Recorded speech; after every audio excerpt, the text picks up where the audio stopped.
Good morning friends, कैसे हैं आप लोग। तो आज हम लोग अपने कॉम्पिटिटिव बायोलॉजी सीरीज़ के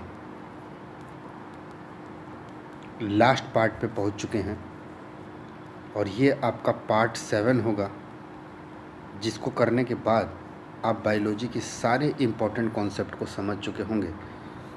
तो पार्ट 7 में हम लोग ग्लैंड्स के बारे में, हार्मोन्स के बारे में, पैथोजन डिजीज़ के बारे में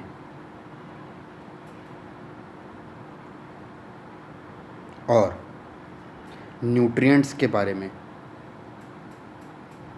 और थोड़ा बहुत रेस्पिरेशन जो हम पढ़ चुके हैं उसे एक बार हम फिर से दोहराएंगे, रेस्पिरेशन के बारे में।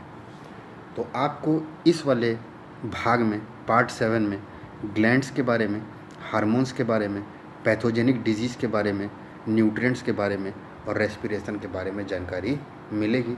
और यही कुछ टॉपिक थे जो आपके छूट गए हैं। दूसरी बात कि मैं सारी चीज़ें तो आपके लूसेंट में भी मौजूद नहीं हैं, या इसमें भी बहुत सी चीज़ें ग्लैंड्स और हार्मोन्स के बारे में सही से नहीं बताई गई हैं। तो मैं कुछ पिक्टोरियल्स इमेजेस, कुछ पिक्चर की इमेजेस पीडीएफ के माध्यम से अपने कमेंट सेक्शन में मैं डाल दूंगा, जिसे देखने के बाद आपको लूसेंट की पढ़ी हुई चीज़ें और ज़्यादा क्लियर हो जाएंगी। ठीक है, जैसे हमने पार्ट 5 में कुछ चीज़ों को अध्ययन किया था, वैसे ही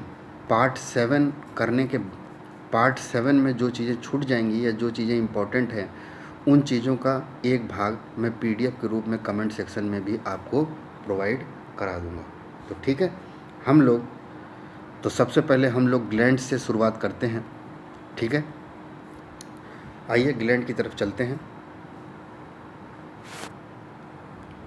तो देखिए यहाँ पे क्या लिखा हुआ है। सबसे पहले लिखा है कि 2 प्रकार के ग्लैंड आपके शरीर में मौजूद होते हैं, और एक होता है आपका एक्सोक्राइन ग्लैंड और एक होता है आपका एंडोक्राइन ग्लैंड। तो एक्सोक्राइन ग्लैंड क्या होता है? एक्सो मतलब बाहर, इसका मतलब ये ऐसे ग्लैंड हैं जिनमें डक्ट या फिर कैविटी मौजूद होती है।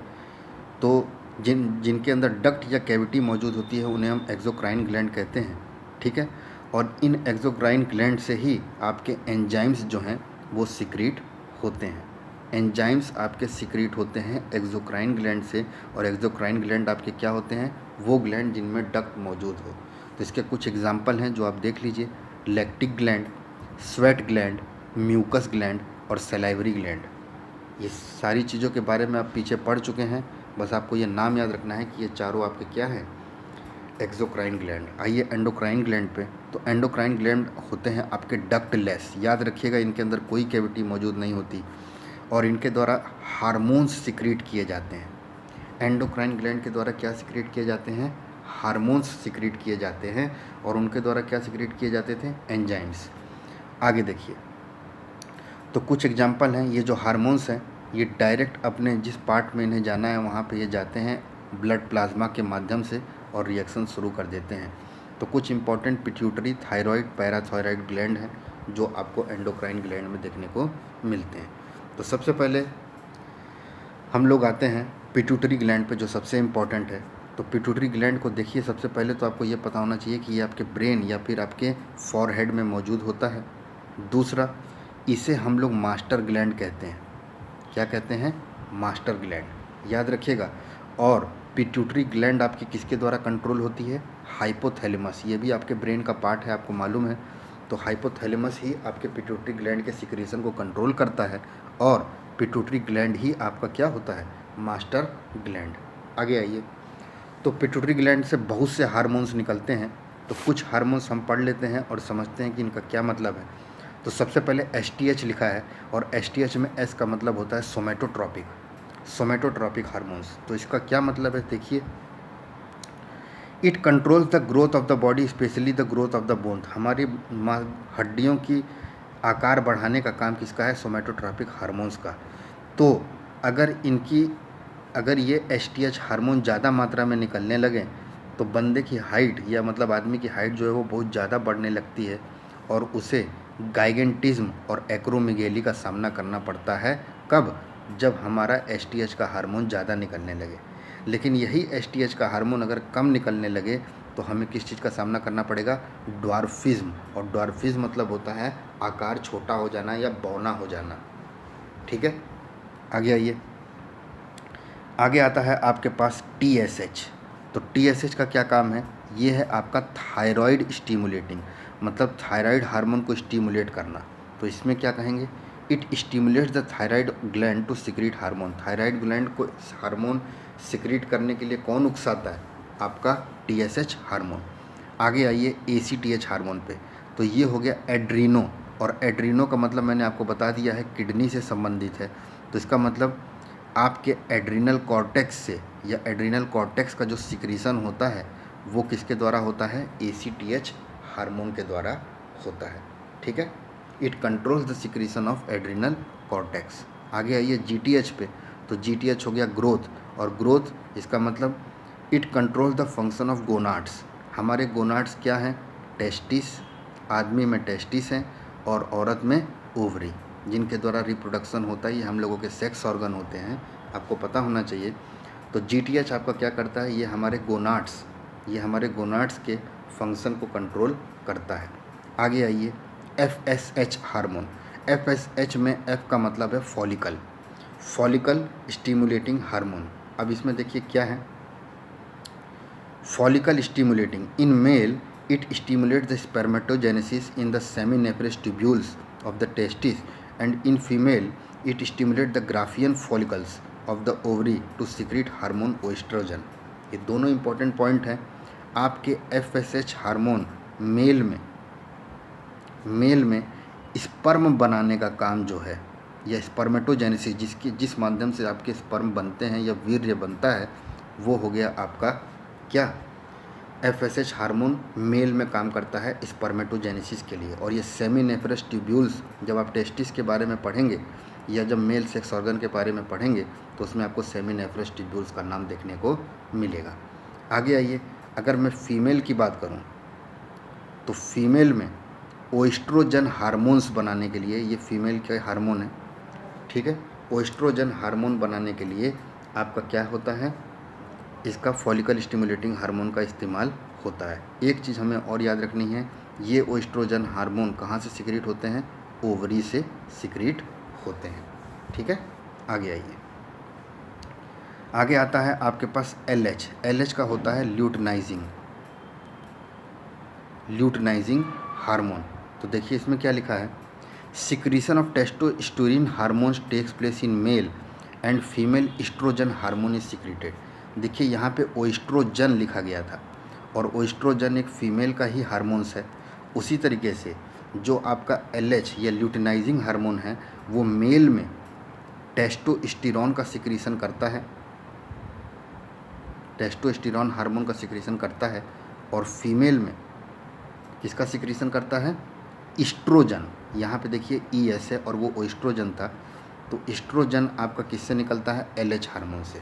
यही स्टिमुलेट करता है, मतलब उन्हें ये हार्मोन निकालने के लिए प्रेरित करता है या उकसाता है। आगे देखिए, आगे आता है एलटीएच हार्मोन। एलटीएच में आ गया लैक्टोजेनिक। इसका मतलब secretion of milk in breast for infant. बच्चों के लिए औरतों के ब्रेस्ट में मिल्क का आना वो भी एलटीएच हार्मोन ही से स्टिमुलेट होता है।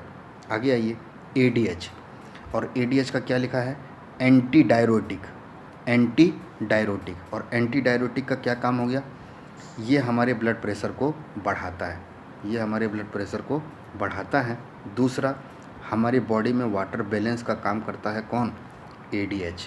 और वॉल्यूम ऑफ यूरिन को भी कम ज़्यादा करने का काम किसका है? एडीएच का। तो आप देख रहे हैं कि पिट्यूटरी ग्लैंड जो है वो अपने जो भी हार्मोन निकालता है उससे कितनी ज़्यादा चीज़ों को ये कंट्रोल करता है। हमारी हाइट को, हमारे थायराइड ग्लैंड को, हमारे एड्रिनल कॉर्टेक्स को, हमारे ओवरी, हमारे टेस्टोस्टेरोन, एस्ट्रोजन, ओएस्ट्रोजन, हमारा मिल्क, ब्रेस्ट से निकला हुआ मिल्क, और शरीर में वाटर बैलेंस, ये सारी चीज़ों के लिए अलग अलग हार्मोन्स आपके पिट्यूटरी ग्लैंड में मौजूद हैं, इसीलिए पिट्यूटरी ग्लैंड को हम क्या कहते हैं, मास्टर ग्लैंड।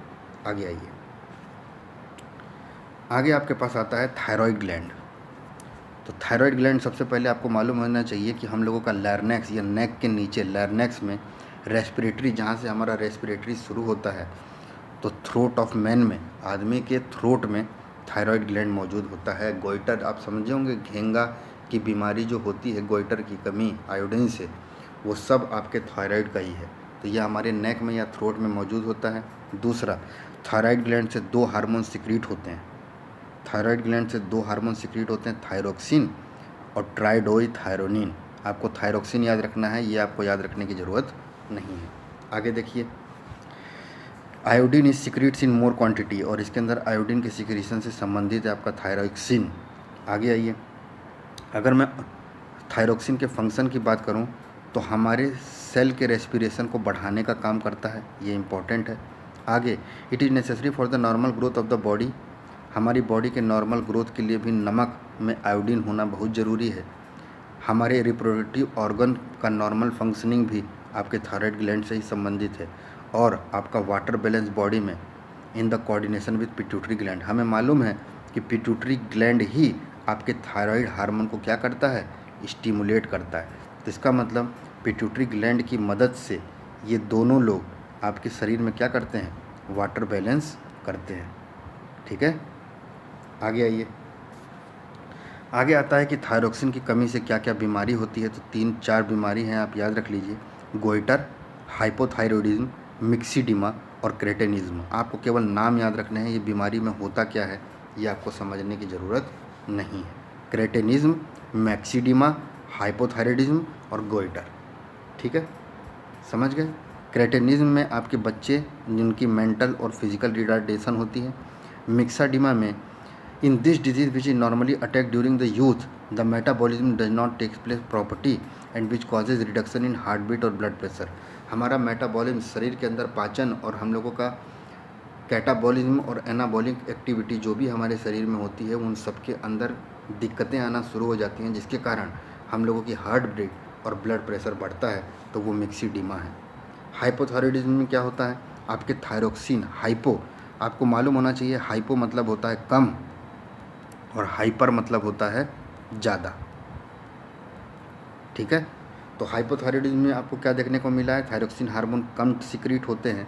ठीक है, और due to this disease normal reproduction is not possible. जब भी किसी को हाइपोथायरॉयडिज्म होगा तो उसके बाद बच्चों का जो प्रोडक्शन होता है, जो हमारे इन्फेंट्स आते हैं, हमारे जो ऑफ स्प्रिंग आती है, उनका नॉर्मल प्रोडक्शन नहीं होगा, या हम ये कह सकते हैं कि वो लोग विकलांग या कुछ भी टाइप की उनके अंदर बीमारी हो सकती है। और गोइटर में आपको मालूम है कि आपकी खाने में अगर आयोडीन की कमी हो जाए तो आपको गोइटर होता है, जिससे हमारा थायराइड ग्लैंड जो हमारी थ्रोट में मौजूद है वो बहुत बड़ा हो जाता है। तो आप देखे होंगे किसी किसी के गले में इतना बड़ा सा कोई चीज़ लटका हुआ था, तो वो एक बीमारी है जो थायराइड ग्लैंड की कमी से होती है।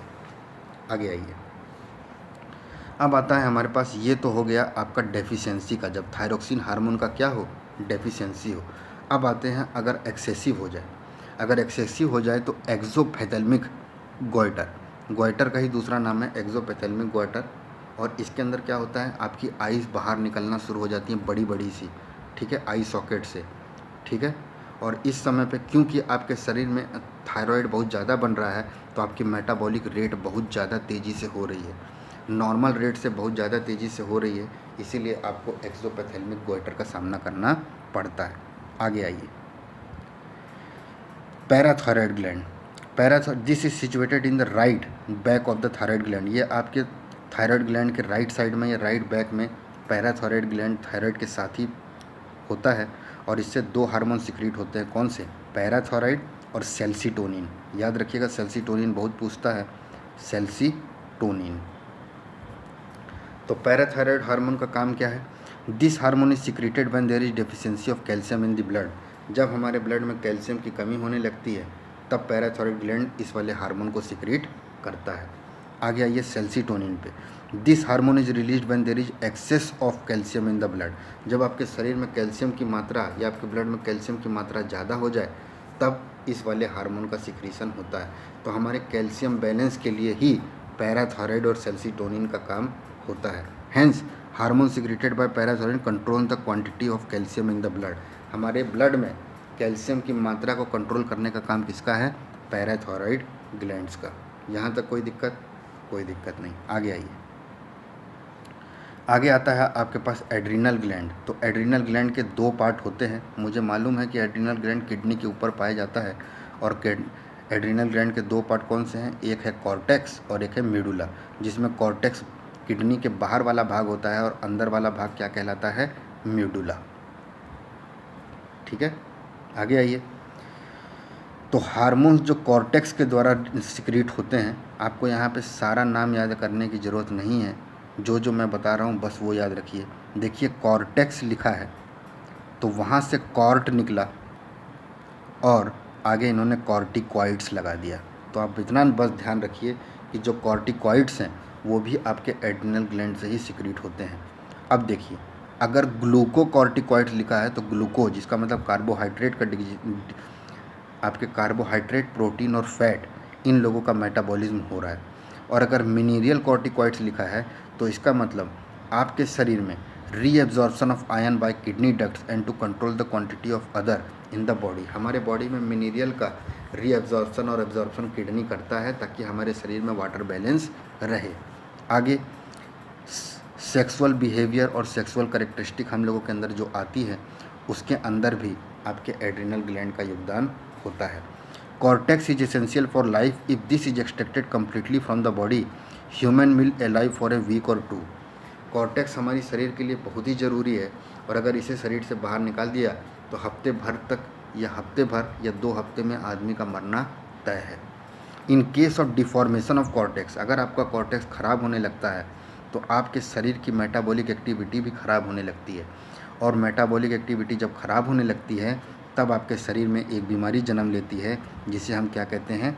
Edison's disease. याद रखिएगा, बहुत इंपॉर्टेंट है ये एडिसन्स डिजीज़। ठीक है, कॉर्टेक्स से हुआ, और कॉर्टेक्स किसका पार्ट है? एड्रिनल ग्लैंड का पार्ट है, आपको पता चल गया। आगे आइए। अब आता है हम लोगों के पास medulla.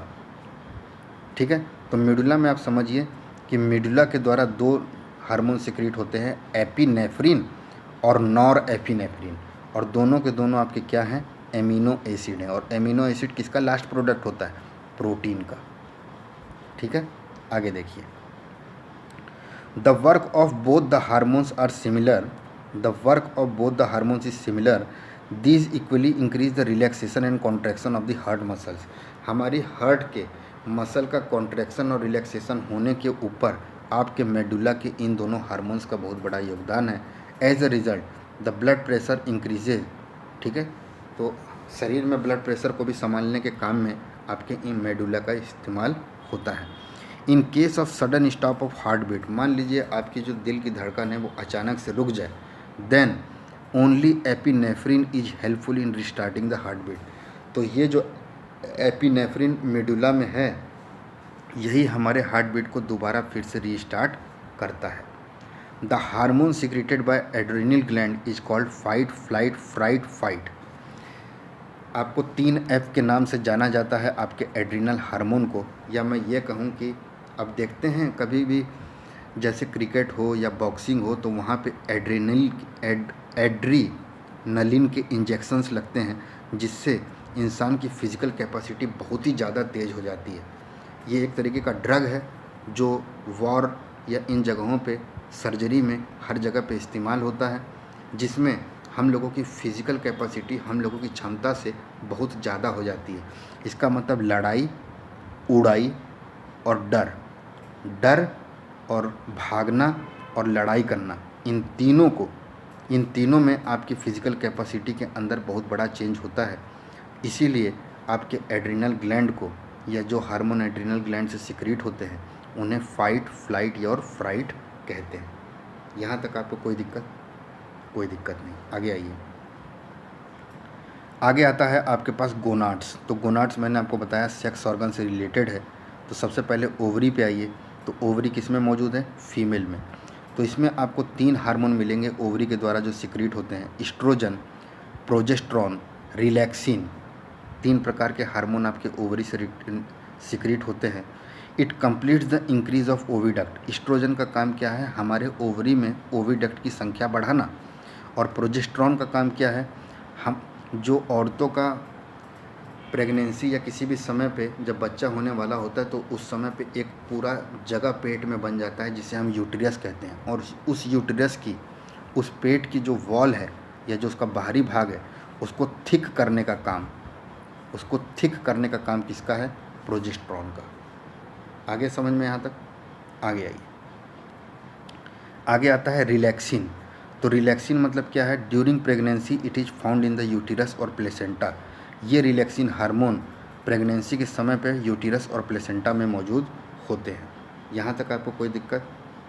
This hormone smoothens the public symphysis and it widens the uterine cervix so that child is delivery of child easy तरीके से हो जाए, उसमें रिलैक्सिन हार्मोन का बहुत बड़ा योगदान होता है, क्योंकि ये हमारी यूटेराइन वॉल जो औरतों की होती हैं उसको ये रिलैक्स कर देता है ताकि बच्चे आराम से, मतलब उनकी डिलीवरी हो सके। आगे आइए। आगे आता है आपके पास टेस्टिस। तो टेस्टिस क्या जनरेट करता है? टेस्टोस्टेरोन हार्मोन जनरेट करता है, और ये आदमी के अंदर सेक्सुअल बिहेवियर और उसके सेक्सुअल कैरेक्टर को दर्शाता है। यहाँ तक कोई दिक्कत? तो ये कुछ हार्मोन थे जो आपने अच्छे से यहाँ पे समझ लिए, ठीक है। आइए अब हम रेस्पिरेटरी सिस्टम की तरफ बढ़ते हैं। तो अगला टॉपिक जो हम लोगों के पास है वो है रेस्पिरेटरी सिस्टम। रेस्पिरेटरी के बारे में हमने बहुत सी चीज़ें पिछले पार्ट 5 में पढ़ ली थी, तो यहाँ पे आपको रिकैप के रूप में हम लोग चीज़ें देखेंगे। The most important organ in respiratory system is lungs. Lungs से ही हमारे क्या होता है? गैस का एक्सचेंज होता है, तो इसीलिए हमारी रेस्पिरेटरी सिस्टम में सबसे मेन भाग क्या है? लंग्स, ठीक है। All those organs comes under respiratory system which help in exchange of gases. वो कौन कौन से ऑर्गन हैं जो करते हैं? तो आपको इसके अंदर नेसल पैसेज नाक से, फेरनेक्स और लैरनेक्स जो थ्रोट में है, वॉइस बॉक्स को ही हम लोग लैरनेक्स कहते हैं। उसके बाद ट्रैकिया, ब्रोंची, ब्रोंचियोल्स और लंग्स, ये सारी चीज़ें आपको लंग्स में मिलेंगी। तो वॉइस बॉक्स, ट्रैकिया के बाद ब्रोंची, ब्रोंचियोल्स और लंग्स, ये आपको लंग्स में मिलती हैं।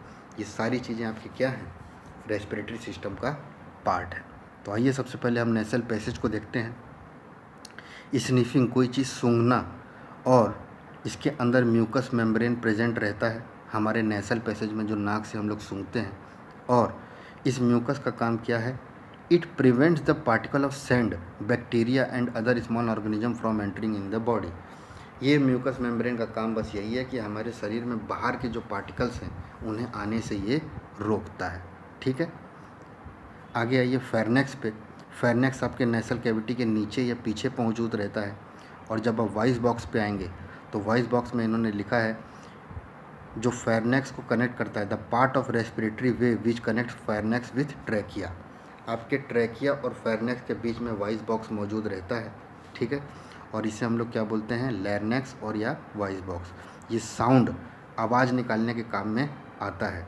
आगे आपको ये भी मालूम होना चाहिए कि वॉइस बॉक्स जो आपका वॉइस बॉक्स है, इस वॉइस बॉक्स के एंट्रेंस गेट पे एक थिन ब्लेड लगी रहती है या एक डोर लगा रहता है जो खुलता और बंद होता है।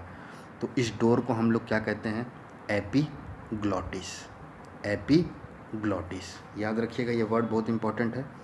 लैरनेक्स के ऊपर एक डोर लगी रहती है एंट्रेंस गेट की, और वो डोर जो है उसे हम लोग एपीग्लॉटिस कहते हैं। When any food particle is swallowed, जब हम किसी पार्टिकल को स्वेलो कर लेते हैं, इट क्लोजेज द ग्लॉटिस, तब ये ग्लॉटिस क्लोज हो जाता है। As a result food does not enter into the respiration pipe, जिसके कारण फूड जो है वो आपके रेस्पिरेशन पाइप में नहीं आ पाता। तो आपको ये समझ में आना चाहिए कि एपीग्लॉटिस जो है वो एक तरीके से गार्ड का काम करता है, जो हमारे फूड पार्टिकल को हमारे रेस्पिरेटरी ट्रैक में नहीं आने देता। आगे आइए। आगे आता है आपके पास ट्रैकिया। ट्रैकिया के लिए इन्होंने लिखा है ये थोरेक कैविटी, इसका मतलब चेस्ट में मौजूद होता है, और इसकी दो मेन ब्रांच होती हैं जो ब्रोंचाई कहलाती हैं। राइट ब्रोंचियाई जो है वो राइट लंग में जाती है, ठीक है। और after that it divided into 3 branch, और वहाँ पे ये 3 ब्रांच में डिवाइड हो जाती है। उसी तरीके से लेफ्ट ब्रोंचियाई लेफ्ट लंग में जाती है, और वहाँ पे जाके ये 2 ब्रांच में डिवाइड हो जाती है। आगे आइए लंग्स पे। लंग्स जो हैं ये भी आपके थोरिक कैविटी के बीच में मौजूद रहते हैं। इनका कलर रेड होता है और ये स्पॉन्जी टाइप के होते हैं, स्पॉन्ज टाइप के होते हैं। राइट लंग की आकार जो है वो आपके लेफ़्ट लंग से थोड़ा सा बड़ा होता है। और सबसे बड़ी बात आपको ये याद रखनी है कि लंग को कवर करने वाली जो मेम्ब्रेन है उसे हम लोग क्या बोलते हैं, प्लूरल मेम्ब्रेन। ये इंपॉर्टेंट पॉइंट है आपके लिए, प्लूरल मेम्ब्रेन, ठीक है। और आपको ये भी पता होना चाहिए कि लंग के अंदर there is a network of blood capillaries, बहुत ढेर सारी ब्लड धमनियाँ इसके अंदर घूमती रहती हैं जिनसे हमारे ऑक्सीजन और CO2 का एक्सचेंज होता है। इसीलिए इन्होंने सबसे पहले ही बोल दिया था कि आपके लंग किसके काम में आते हैं, एक्सचेंज ऑफ गैसेस के काम में आते हैं। अब आइए आप, अगर हम रेस्पिरेशन की बात करें तो रेस्पिरेशन 4 प्रकार की आपको देखने को मिलेगी। External respiration, transportation of gases, internal respiration और सेलुलर रेस्पिरेशन, ठीक है। यहाँ तक कोई दिक्कत नहीं। तो सबसे पहले आते हैं हम लोग एक्सटर्नल रेस्पिरेशन पे। और एक्सटर्नल रेस्पिरेशन को इन्होंने बोला कि इसे 2 भाग में डिवाइड किया जाता है, ब्रीदिंग और एक्सचेंज ऑफ गैसेस। ब्रीदिंग मतलब क्या है, जब आपके लंग में एयर आता है तो उसे ब्रीदिंग कहते हैं, ठीक है। In lungs air is taken and given out at a certain rate. हमारे लंग में एयर का आना और निकलना किसी एक निश्चित दर से, उसे ही हम लोग ब्रीदिंग कहते हैं। तो ब्रीदिंग में 2 चीज़ आपको देखने को मिलेगी, इंस्पिरेशन और एक्सपिरेशन। इंस्पिरेशन मतलब ये हुआ जब एयर इन्वायरमेंट से आपके लंग में प्रवेश करता है through nasal passage. Nasal passage आप ऊपर पढ़ चुके हैं। आगे आपको ये याद रखना है, बस इतना ही समझिए। इंस्पिरेशन मतलब एयर का टेक इन, और जब आपने एयर लिया, ठीक है, due to increases in the dimension of thoracic cavity a low pressure is formed in the lung and air enter the lung from environment. और ये एयर का हमारे लंग में आने के पीछे मेन कारण क्या है, हमारे लंग में लो प्रेशर का हो जाना, ठीक है। आगे आइए, एक्सपिरेशन पे आएंगे तो एयर का बाहर निकलना एक्सपिरेशन कहलाता है। आगे इन्होंने कुछ चीज़ें बताई कि एयर इनहेल्ड और एक्सहेल्ड, तो ये आपको पढ़ने की ज़रूरत नहीं है। आगे आइए आप एक्सचेंज ऑफ गैसेस पे। एक्सचेंज ऑफ गैसेस पे इन्होंने बोला है, exchange of gases takes place inside the lungs. Lungs के अंदर ही एक्सचेंज ऑफ गैसेस होती हैं। और ये जो गैसियस एक्सचेंज होती है ये कंसंट्रेशन ग्रेडियंट मतलब कहाँ पे हाई कंसंट्रेशन है और कहाँ पे लो कंसंट्रेशन है, उनके बीच में आपका गैसियस एक्सचेंज होता है by the process of diffusion. Diffusion के प्रोसेस के द्वारा ही आपका गैसियस एक्सचेंज होता है, किसमें, लंग्स में। आगे आइए, the exchange of oxygen and carbon dioxide gas takes place due to the difference in their partial pressure. हमारे शरीर में या हमारे लंग में ऑक्सीजन और कार्बन डाइऑक्साइड गैसेस के बीच में एक्सचेंज होता है, किस माध्यम से, उनके हाई प्रेशर और लो प्रेशर के माध्यम से होता है। And the direction of diffusion of both, और दोनों में ही डिफ्यूजन आपको देखने को मिलेगा। आगे आइए, ट्रांसपोर्टेशन ऑफ गैसेस। अब आपका डिफ्यूजन हो गया तो उसके बाद उस गैस को ले जाने का काम, आपका एयर आया, एयर से आपने गैसियस एक्सचेंज कर लिया। अब गैस जब एक्सचेंज हो गई तो एक्सचेंज होने के बाद अब गैस को पहुंचाना भी तो होगा, तो पहुंचाने का काम क्या है, the process of reaching of gases oxygen और carbon dioxide from lungs to the cells of the body and coming back again to the lungs is known as transportation of gases. हमारे लंग्स से पूरे body में gas का जाना और पूरे body से गैस का लंग में दोबारा आना, इसी को हम लोग ट्रांसपोर्टेशन ऑफ गैसेस कहते हैं। और ये ट्रांसपोर्टेशन ऑफ ऑक्सीजन किसके माध्यम से होता है, हेमोग्लोबिन के माध्यम से होता है, जो हमारे ब्लड में मौजूद होता है। और transportation of carbon dioxide from cells to lung, जो कार्बन डाइऑक्साइड हमें सेल्स से लंग की तरफ ले जानी है, they also takes place by haemoglobin, वो भी आपका हेमोग्लोबिन के द्वारा ले जाया जाता है। असल में हम बात करें तो 10 से 20% ही केवल इस माध्यम से जाता है, हेमोग्लोबिन के माध्यम से। बाकी transportation of carbon dioxide takes place by the circulation of blood के सर्कुलेशन से ही आपका कार्बन डाइऑक्साइड इधर से उधर जाता है। और ब्लड का सर्कुलेशन मतलब हेमोग्लोबिन तो उसमें मौजूद है ही। आगे आइए, तो सर्कुलेशन ऑफ ब्लड किस प्रकार से हुआ, बाय मिक्सिंग विथ प्लाज्मा और इन the form of bicarbonates. Plasma आपको मालूम है आपके कहाँ पे मौजूद होता है, ब्लड में। तो carbon dioxide forms carbonic acid after mixing with plasma. आपका कार्बन डाइऑक्साइड जैसे ही प्लाज्मा में पहुंचता है तो वहाँ पे ये कार्बोनिक एसिड में बदल जाता है। And transportation of 7% carbon dioxide takes place in this form, और ये कार्बोनिक एसिड की फॉर्म में ही हमारे कार्बन डाइऑक्साइड का 7% ट्रांसपोर्ट होता है। आगे बाकी 70% जो कार्बन डाइऑक्साइड है वो कौन सी फॉर्म में ट्रांसपोर्ट होता है? बाइकार्बोनेट फॉर्म में ट्रांसपोर्ट होता है। और मैं आपको बताना चाहूँ तो कार्बोनेट आपका CO3 2- होता है और HCO3 आपका क्या होता है? बाइकार्बोनेट। ठीक है, आगे आइए। It mixes with potassium and sodium of A blood and form potassium bicarbonate and sodium bicarbonate.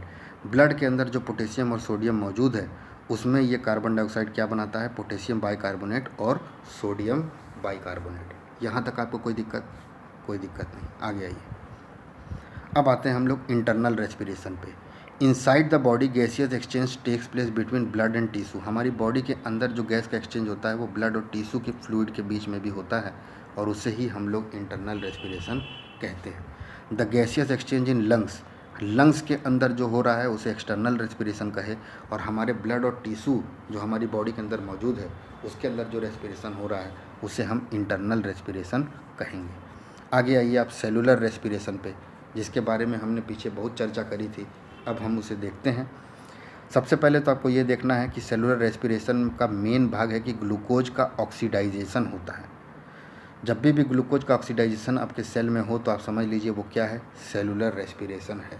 Oxidisation of glucose is known as cellular respiration. आगे आइए। तो रेस्पिरेशन दो प्रकार के हो सकते हैं, एक एनारोबिक और एक एरोबिक। तो सबसे पहले एनारोबिक देखते हैं, और एनारोबिक मतलब जिसमें ऑक्सीजन प्रेजेंट ना हो। तो देखिए क्या लिखा है, if the oxidation of food takes place in the absence of oxygen. अगर हमारे फूड का ऑक्सीडेशन ऑक्सीजन के एब्सेंस में होता है तब उसे एनारोबिक एक्सप्रेशन कहते हैं, और इसके अंदर केवल 2 ATP की एनर्जी ही आपकी रिलीज़ होती है by 1 molecule of glucose. 1 molecule of glucose से केवल 2 ATP रिलीज़ होता है। ठीक है, और जो आपके प्रोडक्ट एनारोबिक रेस्पिरेशन में जो आपके प्रोडक्ट बनते हैं वो एनिमल में आपके लैक्टिक एसिड के नाम से बनते हैं, और प्लांट या फिर ईस्ट और बैक्टीरिया में इथाइल अल्कोहल या इथेनॉल के नाम से बनते हैं। तो इसका मतलब एनारोबिक रेस्पिरेशन का फाइनल प्रोडक्ट क्या हो गया? दोनों में एनर्जी निकली, और एनर्जी के साथ साथ क्या निकला? इथेनॉल निकला आपका ईस्ट और बैक्टीरिया में, और लैक्टिक एसिड निकला आपका एनिमल्स में। ये आपका कौन सा केस है? एनारोबिक रेस्पिरेशन का केस है। नीचे इन्होंने आपको इक्वेशन बताई है, तो इक्वेशन आप समझ ही रहे होंगे।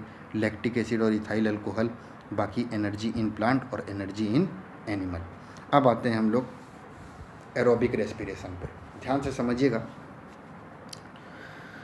एरोबिक रेस्पिरेशन पे आएंगे तो ये ऐसा रिएक्शन है जो ऑक्सीजन के प्रेजेंस में होता है, और इसके अंदर आपके ग्लूकोज का कंप्लीट ऑक्सीडेशन होता है, जो बिल्कुल विपरीत है आपके एनारोबिक रेस्पिरेशन से। तो आपके ऑक्सीजन का कंप्लीट, आपके ग्लूकोज का कंप्लीट ऑक्सीडेशन होगा, और कंप्लीट ऑक्सीडेशन होने के बाद आपको क्या मिलेगा? CO2 मिलेगा, H2O मिलेगा, और एनर्जी निकलती हुई मिलेगी। और वो एनर्जी कितनी निकलती है? 38। याद रखिएगा 38 ATP आपकी निकलती है रेस्पिरेशन में। आगे आइए। सेलुलर रेस्पिरेशन बहुत ही कॉम्प्लेक्स प्रोसेस है, लेकिन तब भी हम इस प्रोसेस को दो भाग में बांट सकते हैं। एक है ग्लाइकोलाइसिस और एक है क्रेब्स साइकिल, जिसमें ग्लाइकोलाइसिस आपका साइटोप्लाज्म में होता है और क्रेब्स साइकिल आपका कहाँ होता है? माइटोकॉन्ड्रिया में होता है। और ये दोनों क्या हैं? ये आप पीछे पढ़ चुके हैं। प्लांट ये हम लोगों के सेल के पार्ट हैं। Mitochondria is power house of the cell, ये भी ATP जनरेट करता है। आगे आइए। और साइटोप्लाज्म क्या है? दीज आर द फ्लूइड्स और plasma which is present inside the cell. आगे आइए। अगर मैं ग्लाइकोलाइसिस की बात करूं तो इसको सबसे पहले पढ़ने वाला बंदा जो था उस साइंटिस्ट का नाम कुछ EMP करके था, इसीलिए इस वाले ग्लाइकोलाइसिस को हम लोग EMP पाथ भी कहते हैं। यहाँ तक कोई दिक्कत नहीं। अब आइए आगे। इन्होंने बोला कि glycolysis is present in both type of respiration. Glycolysis जो है वो एरोबिक भी होता है और एनारोबिक भी होता है, ठीक है। और ग्लाइकोलाइसिस होता कहाँ पे है? साइटोप्लाज्म में होता है। इसका मतलब ग्लाइकोलाइसिस का प्रोसेस आपका एरोबिक भी है और एनारोबिक भी है। आगे आइए। इसके अंदर एक ग्लूकोज जो है वो सबसे पहले आपका एक ग्लूकोज जो है वो 2 एटम्स ऑफ पायरुविक एसिड में चेंज होगा। सबसे पहला काम क्या है, जब भी एरोबिक रेस्पिरेशन होगा तो आपका ग्लूकोज किस में चेंज होगा, 2 एटम्स ऑफ पायरुविक एसिड। और इस प्रोसेस को स्टार्ट करने के लिए हमें 2 एटीपी एनर्जी की ज़रूरत भी पड़ती है। ठीक है, 2 एटीपी एनर्जी की ज़रूरत पड़ती है और हमें जो बाहर की ऊर्जा निकलती है वो हमारी 4 एटीपी निकलती है। तो इसका मतलब हमें नेट गेन कितने का हो गया, 2 एटीपी का। ठीक है, तो इसीलिए ग्लाइकोलाइसिस का जब प्रोसेस होगा एरोबिक रेस्पिरेशन में, तो उसके अंदर हमें कितने एटीपी की एनर्जी निकलेगी, 2 एटीपी या 2 एटम एटीपी एनर्जी निकलेगी। हमें मालूम होना चाहिए कि एक एटीपी जो है वो 8000 कैलोरी के बराबर होता है। कैलोरी एनर्जी की यूनिट होती है, तो एक एटीपी 8000 कैलोरी के बराबर होता है। तो 2 एटीपी कितने के बराबर हो गया, 16000 कैलोरी के बराबर हो गया। तो 2 एटीपी हमारी किससे निकली, ग्लाइकोलाइसिस से निकली। कैसे निकली, जब आपने ग्लूकोज को किस में चेंज किया, पायरुविक एसिड में चेंज किया, वो भी 2 एटम्स ऑफ पायरुविक एसिड। और आपने कितने एटीपी का इस्तेमाल किया इस प्रोसेस में, 2 एटीपी का, और आपके पास एनर्जी कितनी निकली, 4 एटीपी। तो नेट गेन आपको कितने का हो गया, 2 एटीपी का। कोई दिक्कत आपको यहाँ तक, कोई दिक्कत नहीं, आगे आइए। There is no need of oxygen in glycolysis. Glycolysis में ऑक्सीजन की ज़रूरत हमें नहीं पड़ती। Hence this process is similar to anaerobic respiration and aerobic respiration. इसीलिए इस प्रोसेस को हम लोग एनारोबिक और एरोबिक दोनों प्रकार के रेस्पिरेशन बोल सकते हैं। आगे देखिए, in this 4 molecule of hydrogen is formed which is used in converting NAD to NADH। आपका NAD जो है वो भी आपका किस में चेंज होता है, NADH में चेंज होता है। और ये NADH में जो ये H आया है ये इसी 4 मॉलिक्यूल ऑफ हाइड्रोजन एटम से आया है। ठीक है, कोई दिक्कत आपको यहाँ तक, कोई दिक्कत नहीं। तो NAD प्लस 4H प्लस लिख के आपको मिलेगा और इस तरफ आपका क्या निकलेगा, NADH। आगे आइए, आगे आता है आपके पास क्रेब्स साइकिल। तो आपको सबसे पहले तो ये पता होना चाहिए कि क्रेब्स साइकिल क्रेब्स साइंटिस्ट के द्वारा हुई थी, और इसी क्रेब्स साइकिल को ही हम लोग CA साइकिल या TC साइकिल कहते हैं। तो आपको CA का मतलब पता होना चाहिए, सिट्रिक एसिड साइकिल, और TC का मतलब पता होना चाहिए, ट्राई कार्बोक्सिलिक साइकिल और क्रेब्स साइकिल। ये सारी चीज़ों का नाम एक ही है। ठीक है, और ये आपके एरोबिक रेस्पिरेशन का एक पार्ट है। ठीक है, इसके अंदर क्या होता है, this process is completed inside the mitochondria. ये प्रोसेस कहाँ पे कंप्लीट होती है, माइटोकॉन्ड्रिया में, in the presence of enzymes. और किसकी मदद से, एंजाइम की मदद से। ठीक है, और इसमें भी आपके 2 atoms of each ADP and ATP form. इसमें भी 2 एटम्स आपके ADP और ATP के बनते हैं। ठीक है, the complete cycle is 2 atoms of pyruvic acid produce total 4 atoms of carbon dioxide. जब पूरी साइकिल कंप्लीट होती है तो हम ये देखते हैं कि जो 2 एटम पायरुविक एसिड के बने थे वो लास्ट में किस में चेंज हो गए, 4 एटम्स ऑफ कार्बन डाइऑक्साइड। कोई दिक्कत आपको यहाँ तक, कोई दिक्कत नहीं। आगे देखिए, in our system maximum ATP atoms are form during Krebs cycle. हमारे जो एरोबिक रेस्पिरेशन का मेन पार्ट है उसमें सबसे ज़्यादा अगर ATP निकलता है तो वो आपका कहाँ से निकलता है, क्रेब्स साइकिल से। ठीक है, चीज़ें पूरी इसमें नहीं दी गई हैं, तो आप पार्ट 5 पढ़ेंगे तो उसमें आपको पता चलेगा। एक इलेक्ट्रॉन पाथवे होता है, वो भी आपके क्रेब्स साइकिल के बाद तीसरा प्रोसेस होता है, लेकिन उसको इन्होंने क्रेब्स साइकिल में ही जोड़ दिया, तो आपको कोई इसमें दिक्कत लेने की ज़रूरत नहीं है। तो प्रोडक्शन ऑफ एनर्जी हम देखते हैं, देखिए क्या लिखा है, by the oxidation of pyruvic acid. जब आपने पायरुविक एसिड का ऑक्सीडेशन किया तो 1 form of pyruvic acid 1 atom of ATP, 5 atoms of NADH and 1 atom of NADH2 is form. जब पायरुविक एसिड का ऑक्सीडेशन हुआ तो आपको 1 एटम ATP का, 5 एटम NADH का और 1 एटम NADH2 का मिलता हुआ दिखा। आगे इन्होंने क्या बोला, आपको बस इतना याद रखना है, पूरा पढ़ने की ज़रूरत नहीं है। टोटल आपके पास एनर्जी कितनी निकलती है, 38। बाकी कैसे निकलती है ये चीज़ हमें नहीं करनी है। आगे आइए, रेस्पिरेटरी सब्सटेंस पे। रेस्पिरेटरी सब्सटेंस पे आप आएंगे तो carbohydrate, fat, protein are the main respiratory substance. हमें जिससे रिस्पिरेशन या श्वसन में हमें जो मदद करता है वो कार्बोहाइड्रेट, फैट और प्रोटीन करता है। At first oxidation of glucose takes place, सबसे पहला काम क्या होता है, ग्लूकोज का ऑक्सीडेशन, देन फैट, उसके बाद फैट का, और after the consumption of carbohydrate and fat oxidation of protein start. जब फैट और कार्बोहाइड्रेट का ऑक्सीडेशन ख़त्म हो जाता है या हम उसे कंज्यूम कर लेते हैं, तब जाके आपके प्रोटीन का ऑक्सीडेशन शुरू होता है। हमेशा आप याद रखिएगा कि रेस्पिरेशन एक तरीके का ब्रेक डाउन है, तो ये कैटाबॉलिक प्रोसेस है, और कैटाबॉलिक प्रोसेस अगर होती है तो इसका मतलब हमारे शरीर या हमारी बॉडी का वेट लॉस भी होता है जब भी हम श्वसन लेते हैं। समझ गए? कोई दिक्कत आपको यहाँ तक? कोई दिक्कत नहीं। आगे आइए आप न्यूट्रिशन पे। अगला पार्ट है हमारा न्यूट्रिशन। तो न्यूट्रिशन में आपको कार्बोहाइड्रेट, विटामिन, मिनरल, प्रोटीन, इन्हीं सब चीज़ों के बारे में पढ़ना है। लेकिन अब थोड़ा अच्छे से आप समझिएगा कि आखिर में इन चीज़ों का क्या मतलब है। ठीक है, आइए। टू मेंटेन लाइफ, अपना लाइफ बनाने के लिए organism perform some basic function. तो ऑर्गेनिज्म को कुछ काम करने होते हैं, और वो बेसिक फंक्शन क्या होते हैं, न्यूट्रिशन। जब तक हमें पोषक तत्व नहीं मिलेगा तब तक हम काम नहीं कर सकते। तो अपने काम या अपना प्रोसेस चलाने के लिए हमें न्यूट्रिशन की ज़रूरत पड़ती है। ठीक है, nutrition is one of the basic function of life. ये हमारा एक बेसिक फंक्शन है, बहुत ज़रूरी है। क्यों? In which food is intake. Nutrition में क्या होता है, आपने फूड लिया, डाइजेशन किया, उसका एब्जॉर्प्शन किया, एसिमिलेशन किया, और बाद में अनडाइजेस्टेड फूड को बाहर निकाल दिया। ये पूरा प्रोसेस आपका न्यूट्रिशन का पार्ट है। यहाँ तक कोई दिक्कत? कोई दिक्कत नहीं। आगे देखिए, nutrients are the substance by which an organism get energy and it is used for biosynthesis of the body. Nutrient इस पोषक तत्व के माध्यम से ही हमें ऊर्जा मिलती है जो हमारे शरीर के पूरे फंक्शन को चलाती है। For example, carbohydrate and fat are source of energy. अगर हमें एनर्जी की बात करी जाए तो हमें अपने शरीर में ऊर्जा कार्बोहाइड्रेट और फैट से मिलती है, लेकिन हमारे शरीर का ढांचा और हमारे शरीर का फंक्शन सही से चले तो उसके लिए हमें किसका इस्तेमाल करना होता है, प्रोटीन और मिनरल्स का। ऊर्जा हमें मिलती है कार्बोहाइड्रेट और फैट से। प्रोटीन और mineral are the use for biosynthesis.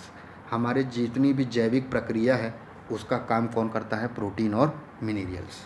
आगे आइए, अब आते हैं हम कार्बोहाइड्रेट पे। तो कार्बोहाइड्रेट में C6H12O6 आपने ग्लूकोज पढ़ा होगा, और अगर मैं 6 को 1 मानूँ तो 12 मेरा 2 हो जाएगा और ये मेरा 1 हो जाएगा। इसका मतलब कार्बन, हाइड्रोजन और ऑक्सीजन के बीच में जो रेशियो कार्बोहाइड्रेट में होता है वो 1:2:1 का होता है।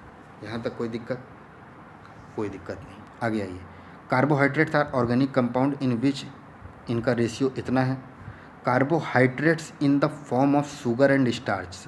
अगर पूछा जाए कार्बोहाइड्रेट कौन सी फॉर्म में मेन होते हैं, तो शुगर और स्टार्च की फॉर्म में ये मिलते हैं। आगे देखिए, कभी भी आपके कार्बोहाइड्रेट का जब ऑक्सीडेशन होगा तो उससे आपको एनर्जी निकलती हुई दिखेगी, और वो एनर्जी कितनी निकलती है, 75% एनर्जी आपके शरीर को कार्बोहाइड्रेट से मिल रही है। आगे देखिए, कार्बोहाइड्रेट, अगर मैं कार्बोहाइड्रेट की बात करूं तो कार्बोहाइड्रेट के अंदर एक एल्डिहाइड ग्रुप और एक कीटोन ग्रुप। तो एल्डिहाइड ग्रुप को एल्डोज और कीटोन ग्रुप को कीटोज कहते हैं। इन दोनों से आपका कार्बोहाइड्रेट बनता है। ठीक है, कोई दिक्कत आपको यहाँ तक? कोई दिक्कत नहीं। अब अगर हम इसे क्लासीफाई करना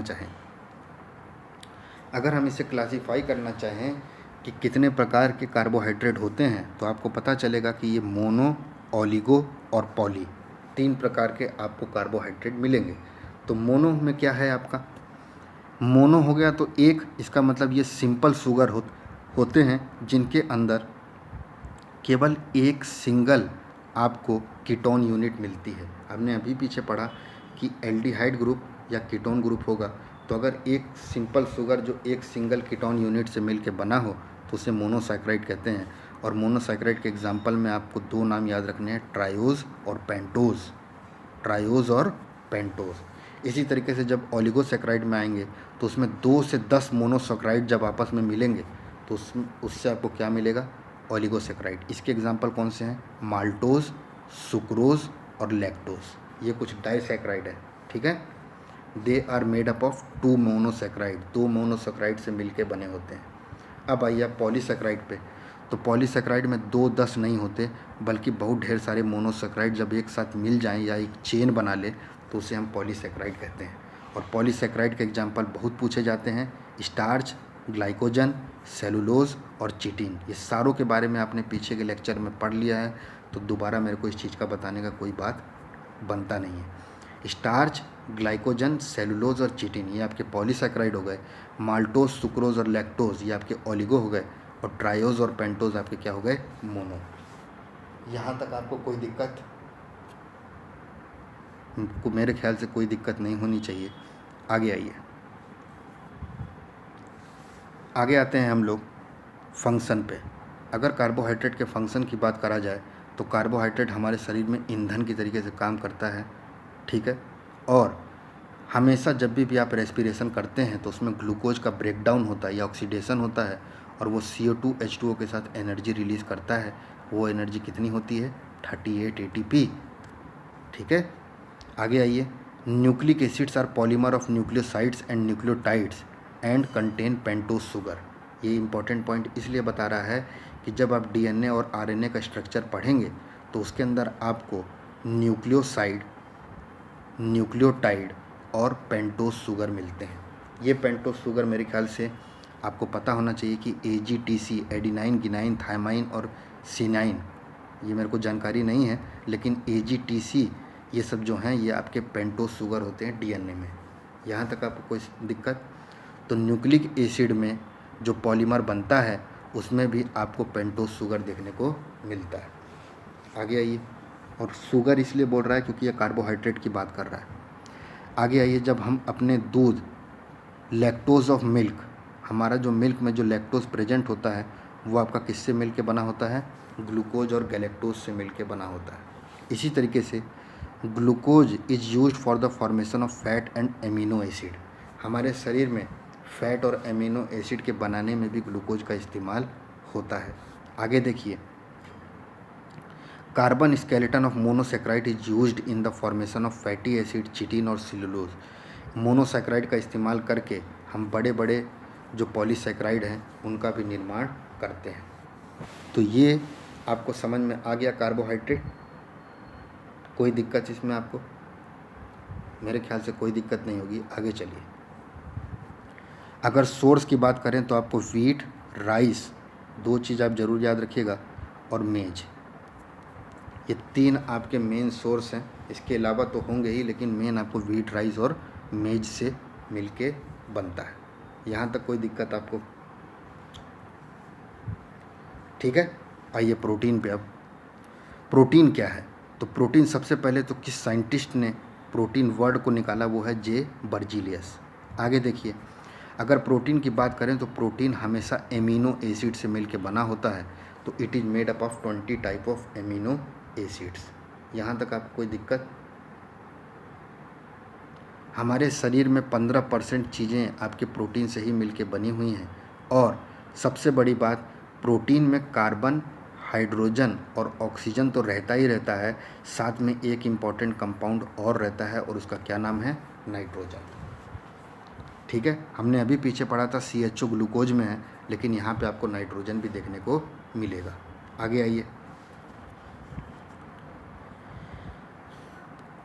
22 types of protein is necessary for human body. हमारे शरीर बॉडी को पूरी तरीके से फंक्शन करने के लिए 22 प्रकार के प्रोटीन की हमें ज़रूरत पड़ती है, जिसमें से 12 प्रोटीन हमारा शरीर खुद ही बना लेता है, लेकिन 10 की हमें बाहर से या फूड से ज़रूरत पड़ती है, और उससे हम कहते हैं एसेंशियल एमिनो एसिड्स।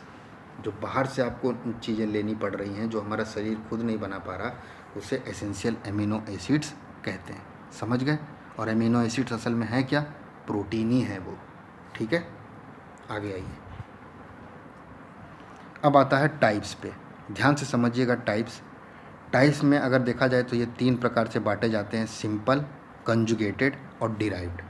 तो सिंपल में अगर आप आएंगे तो आपको एल्बुमिन्स, ग्लोबुलिन्स और हिस्टोन्स मिलेगा। याद रखिएगा, ये 3 प्रोटीन के नाम हैं। पूछता है which of the following is protein, तो आप हिस्टोन्स, ग्लोबुलिन्स और एल्बुमिन्स याद रखिए। आगे जब कॉन्जुगेटेड पे आएंगे तो ग्लाइकोप्रोटीन याद रखिए। और जब डिराइव्ड पे आएंगे, डिराइव्ड मतलब जो डाइजेशन के द्वारा निकले हों, तो वहाँ पे आपको पेप्टोन और पेप्टाइड, ये सब चीज़ें आपका प्रोटीन के टूटने पे मिलती हैं, जब आप डाइजेशन के बारे में पढ़े होंगे। तो ये डिराइव्ड प्रोटीन है, जो प्रोटीन से निकले हैं। समझ गए? कोई दिक्कत? तो आपने इतना समझा कि सिंपल प्रोटीन वो होते हैं जिसमें केवल एमिनो एसिड ही मिले, कॉन्जुगेटेड प्रोटीन वो होते हैं जिसमें एमिनो एसिड के साथ कुछ अलग से भी कंपाउंड लगे हों, और डिराइव्ड प्रोटीन वो होते हैं जो डाइजेशन के द्वारा बीच में निकले हों। प्रोटीन की डाइजेशन जब हो रही हो तो पार्शियल डाइजेशन जब हुआ हो, क्योंकि प्रोटीन जब पूरी तरीके से डाइजेशन होगा तो वो एमिनो एसिड में चेंज होगा, लेकिन बीच में वो पेप्टाइड में भी चेंज होता है, तो ये पार्शियल डाइजेशन कहलाता है। तो आपसे अगर प्योर प्रोटीन कोई पूछे, प्योर प्रोटीन जिसके अंदर केवल एमिनो एसिड मौजूद हों, तो वो ये 3 है। ग्लाइकोप्रोटीन में आपको प्रोटीन के साथ ग्लाइकोजन ये सब मिल जाएगा। क्रोमोप्रोटीन में क्रोमोप्लास्ट या क्रोमियम कुछ ये मिल जाएगा। तो जब आपके और अलग केमिकल कंपाउंड एमिनो एसिड के साथ जुड़ जाएं तो वो हो गए आपके कॉन्जुगेटेड प्रोटीन। यहाँ तक कोई दिक्कत आपको? कोई दिक्कत नहीं, आगे आइए। अगर प्रोटीन के फंक्शन की बात करें, it takes place in the formation of cell, protoplasm और टिश्यू। हमारे शरीर को बनाने के काम में हमारा सेल, हमारा प्रोटोप्लाज्म और टिश्यू, इन सबको बनाने के काम में किसका इस्तेमाल होता है? प्रोटीन का। हमारे शरीर की फिजिकल ग्रोथ बढ़ाने के काम में किसका इस्तेमाल होता है? प्रोटीन का। अगर आपके शरीर में प्रोटीन की कमी हो जाए तो आपको 2 बीमारी का सामना करना पड़ सकता है। एक का नाम है क्वाजियोरकर और एक का नाम है मेरास्मस। ठीक है, आगे इन्होंने क्या बताया है? कभी कभार जब हमारे शरीर को बहुत ज़्यादा ज़रूरत पड़ जाए तो ये अपने आप एनर्जी भी जनरेट करता है, ऐसे इसको एनर्जी नहीं जनरेट करनी होती है। हमारे बॉडी के जेनेटिक कैरेक्टर में भी प्रोटीन का बहुत बड़ा योगदान है। ठीक है, और अब आइए आप क्वाजियोरकर और मेरास्मस पर। जब क्वाजियोरकर पे आप देखेंगे तो इसमें पैर जो हैं वो बहुत पतले पतले रहेंगे, लेकिन पेट जो है वो बहुत मोटा रहेगा। तो कुछ इस टाइप की बीमारी जब होती है तो वो प्रोटीन की कमी से होती है। और दूसरा, जब मेरास्मस की बात करेंगे तो इसमें बच्चा एकदम सुकड़ जाता है, एकदम पतला हो जाता है, तो उसे हम बोलेंगे मेरास्मस। यहाँ तक आपको कोई दिक्कत? कोई दिक्कत नहीं, आगे आइए।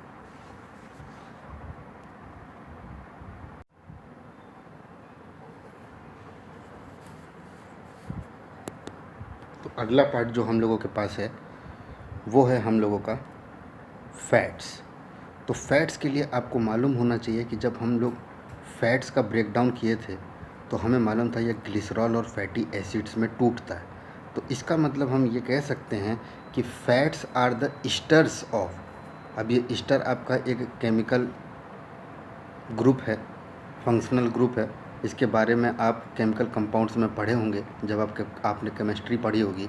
अभी के समय में बस आप इतना समझिए कि अगर कोई पूछे what is fat, then fat is the ester of glycerol and fatty acids. यहाँ तक आपको कोई दिक्कत? कोई दिक्कत नहीं, आगे देखिए।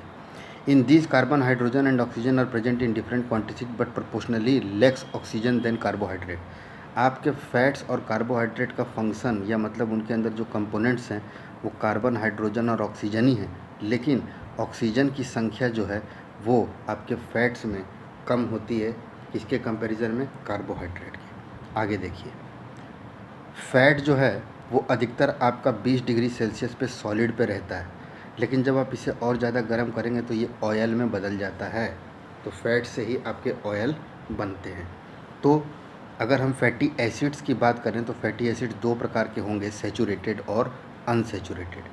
ठीक है, तो अनसैचुरेटेड फैटी एसिड्स, ध्यान दीजिएगा ये वाली लाइन बहुत इंपॉर्टेंट है। Unsaturated fatty acids are found in fish oil and vegetable oil. Fish oil और वेजिटेबल ऑयल में आपके कैसे फैटी एसिड मिलते हैं? अनसैचुरेटेड। और सैचुरेटेड आपको किस में मिलेंगे? कोकोनट ऑयल और पाम ऑयल।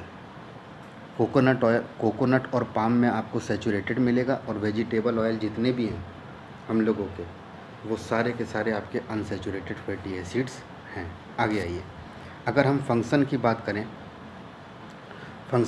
करें तो एनर्जी देने के काम में आता है। दूसरा, it remains under the skin and prevent the loss of heat from the body. हमारी स्किन के अंदर फैट्स के होने से जो हीट है वो इसके अंदर ट्रैप हो जाती है, जिससे हमें वार्म मिलता है। तो हम ये कह सकते हैं कि जो फैट है वो एक तरीके से लॉस ऑफ हीट को बचाता है। आगे, इसी फैट्स के कारण आपके फूड मटेरियल टेस्टी होते हैं और it protect different parts of the body from injury, और हमारी कई बॉडी को इंजरी से भी बचाता है। आगे आइए, due to the lack of fat, अगर आपका फैट, आपके शरीर में फैट नहीं है तो आपकी स्किन बहुत ड्राई और पतली होगी, आपका वेट बहुत डिक्रीज़ होगा और आपकी डेवलपमेंट ऑफ बॉडी भी सही नहीं होगी। और अगर फैट आपके शरीर में ज़्यादा आ जाए तो आप मोटे हो जाएंगे, आपको हार्ट डिजीज़ का खतरा होगा और आपका ब्लड प्रेशर हमेशा हाई रहेगा। इसीलिए बोला जाता है कि न्यूट्रिएंट्स का बैलेंस होना बहुत ज़रूरी है।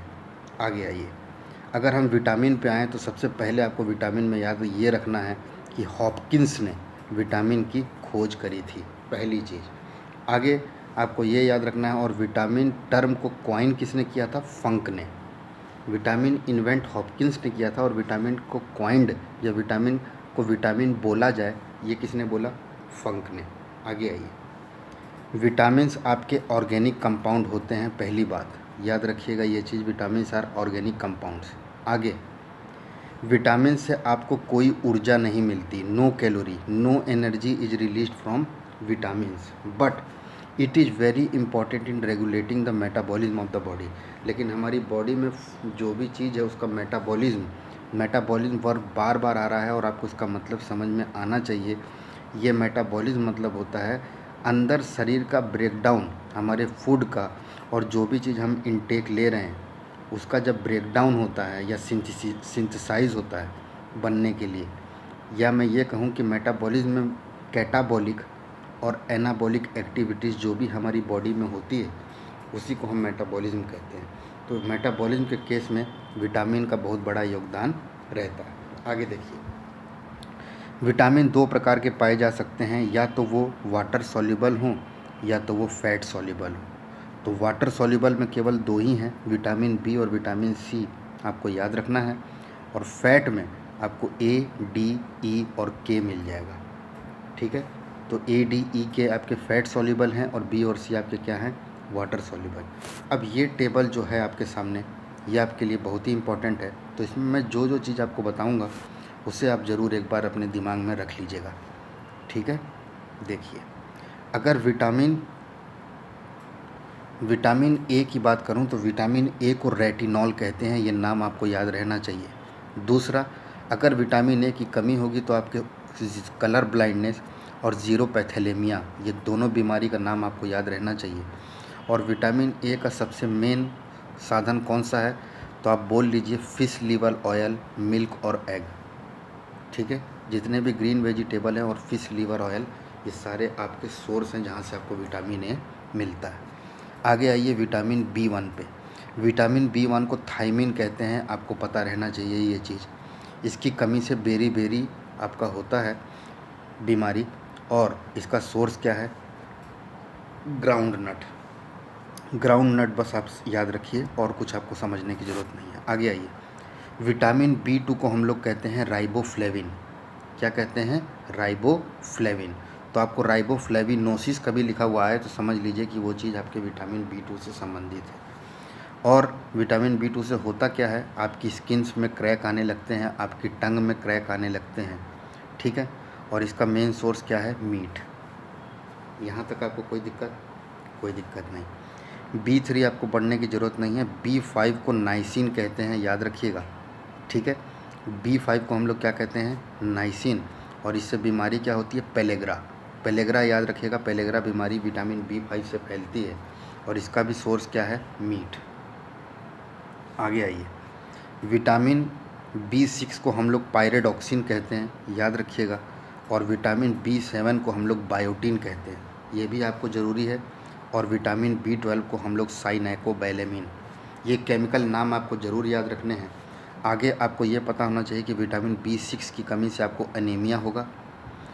7 आपको पढ़ने की ज़रूरत नहीं है और 12 आपको पढ़ने की ज़रूरत नहीं है। और आप ये देख रहे हैं कि विटामिन बी2 से लेकर बी12 का मेन सोर्स आपको मीट और एग ही मिल रहा है, ठीक है। तो आपको ये चीज़ समझ में आ गई कि केमिकल नेम मुझे किस किस का याद रखना है और किसकी डेफिशिएंसी किससे होती है। यहाँ तक कोई दिक्कत नहीं। आगे आइए, आपके बी12 को फोलिक एसिड एक फोलिक एसिड होता है, उसकी कमी से क्या होगा, अनीमिया और डायरिया होता है, और इसका मेन सोर्स क्या है, पल्सेस। यहाँ तक कोई दिक्कत, कोई दिक्कत नहीं। आगे आइए विटामिन सी। विटामिन सी को एब्जॉर्बिक एसिड कहते हैं, याद रखिएगा। बीमारी होती है स्कर्वी, और आपके दांतों में या आपके गम्स में, मुंह में ये बीमारी होती है। आगे इसका मेन सोर्स क्या है, citrus food, lemon, orange, tomato, ये सब आपके सोर फूड जो होते हैं वो आपके विटामिन सी का सोर्स है। विटामिन डी पे अगर आप आएंगे तो विटामिन डी को सेल्सीफेरॉल कहते हैं, ये आपके लिए बहुत इंपॉर्टेंट है। और आगे इनकी कमी से क्या होगा, रिकेट्स और ऑस्टियोमेलेशिया। रिकेट्स की बीमारी बच्चों में होती है, और वही बीमारी आपके बड़ों में ऑस्टियोमेलेशिया के नाम से जानी जाती है। आगे विटामिन डी आपको मिलेगा किससे, फिश लीवर ऑयल, मिल्क और एग से। ठीक है, वैसे आपसे सोर्सेस पूछता नहीं है, लेकिन ये 3 चीज़ आपसे ज़रूर पूछता है कि केमिकल नेम क्या है और डेफिशिएंसी क्या है, तो आपको केमिकल नेम ज़रूर पता होने चाहिए। विटामिन ई को हम लोग टोकोफेरॉल कहते हैं, याद रखिएगा ये चीज़। और इसकी कमी से लेस फर्टिलिटी, मतलब आदमी इम्पोर्टेंट होने की कगार पे भी आ जाता है, तो विटामिन ई आपकी फर्टिलिटी बढ़ाता है या उपजाऊपन बढ़ाता है। इसका मेन सोर्स क्या है, लीफी वेजिटेबल, हरी सब्जियाँ। ठीक है, और विटामिन के को हम लोग क्या कहते हैं, फाइलोक्यूनिन, याद रखिएगा, ये भी वर्ड इम्पॉर्टेंट है। और इससे इसकी कमी से आपके ब्लड में क्लॉटिंग कम होने लगेगी। हमें मालूम है विटामिन के क्लॉटिंग के लिए इस्तेमाल होता है, और इसका मेन सोर्स क्या है, सोयाबीन ऑयल। यहाँ तक कोई दिक्कत आपको, कोई दिक्कत नहीं। आगे आइए आगे कुछ पॉइंट है जो आपको याद रखने हैं। B12 का मेन कंपोनेंट क्या है, कोबाल्ट, याद रखिएगा। विटामिन B12 में कोबाल्ट आपको मिलता है। ठीक है, आगे इन्होंने लिखा है, synthesis of vitamin D and K takes place in our body. हमारी बॉडी में 2 विटामिन खुद बनते हैं, और वो कौन से हैं, विटामिन डी और के। आगे समझ में, आगे vitamin D takes place by ultraviolet rays present in the sunlight. हमें सनलाइट की अल्ट्रावायलेट रेट से हमारे शरीर को कौन बचाता है, विटामिन डी। इसीलिए विटामिन डी को हम लोग सनलाइट विटामिन भी कहते हैं। हमें सनलाइट से कौन सा विटामिन मिलता है, विटामिन डी। आगे आपको ध्यान रखना है, विटामिन के आपके कोलन, लार्ज इंटेस्टाइन जो है, वहाँ पे बैक्टीरिया जो मौजूद है उसकी मदद से विटामिन के आपका बनता है। तो दोनों चीज़ आपके शरीर में ही बनती है। एक डी जो है उसका भी सिंथेसिस शरीर में ही बनता है, और विटामिन के भी आपके लार्ज इंटेस्टाइन के कोलन जगह में बैक्टीरिया जो है उसकी मदद से बनता है। ठीक है, यहाँ तक कोई दिक्कत आपको, कोई दिक्कत नहीं। आगे आइए आगे आपके पास आता है मिनरल्स। तो मिनरल्स में सबसे पहले आपको समझना है कि ये इनऑर्गेनिक मटेरियल के बने हुए हैं, और इनकी भी ज़रूरत हमारे शरीर में बहुत पड़ती है। तो मेन का हम लोग फंक्शन देखेंगे और समझेंगे कि किस लिए ये ज़रूरी है। सबसे पहले आइए आप सोडियम पे। तो सोडियम के लिए क्या याद रखना है, बस आप फंक्शन देखिए, आपको और कुछ समझने की ज़रूरत नहीं है। सबसे पहले हमारी बॉडी में बैलेंस लाने के लिए इलेक्ट्रोलाइट आपको मालूम है, किसी भी कंपाउंड को अगर आप तोड़ेंगे तो उससे आपको इलेक्ट्रोलाइट मिलेगा। तो ये हमारे शरीर में पॉजिटिव इलेक्ट्रोलाइट बैलेंस करने के काम में आता है। दूसरा, हमारे बॉडी की मसल का कॉन्ट्रैक्शन और नर्व इम्पल्स में ट्रांसमिशन, मसल का कॉन्ट्रैक्शन और transmission of nerve impulses in the nerve fibre, वहाँ पे आपको Na+ मिलता है। नर्व इम्पल्सेस के नर्व के ट्रांसमिशन में और मसल के कॉन्ट्रैक्शन में। ठीक है, कोई दिक्कत यहाँ पे, कोई दिक्कत नहीं। आगे आइए, अब आते हैं हम लोग पोटेशियम पे। पोटेशियम में आपको क्या याद रखना है, it is normally found in the protoplasm. हमारे सेल के अंदर जितनी भी चीज़ें हैं उनको मिला के पूरा हम प्रोटोप्लाज्म कहेंगे। It is important for the following different chemical reaction. देखिए कौन कौन सी मेन है, muscle contraction, nerve conduction, nerve impulse में भी, and maintenance of positive electrolyte. तो ये Na+ और K+, इन दोनों के फंक्शन एक तरीके से सेम ही हैं। आगे आइए, अब आते हैं हम लोग कैल्शियम पे। तो कैल्शियम हमारी हड्डियों को मजबूत करने के लिए, टीथ को मजबूत करने के लिए, विटामिन देने के लिए, इसके अलावा ब्लड फॉर्मेशन में और ब्लड क्लॉटिंग में यहाँ पे आपके कैल्शियम का इस्तेमाल आपको मिलता है। आगे आइए फॉस्फोरस पे। फॉस्फोरस पे अगर आएंगे तो बोन को ये भी स्ट्रेंथ करने के लिए, टीथ को स्ट्रेंथ करने के लिए, और ये कैल्शियम के साथ मिल के काम करता है। जैसे Na और पोटेशियम काम करते हैं वैसे ही कैल्शियम और फॉस्फोरस काम करते हैं। आगे आइए आयरन पे। आयरन पे आप आएंगे तो आयरन का मेन कंपोनेंट आरबीसी में हेमोग्लोबिन में आपको आयरन मिलेगा, और हमारे शरीर में ऑक्सीडेशन प्रोसेस जो भी है वहाँ पे आयरन की ज़रूरत होती है। या मैं ये कहूँ कि जो टिश्यूज़ के ऑक्सीडेशंस होते हैं उसके अंदर आपको आयरन मिलेगा। यहाँ तक कोई दिक्कत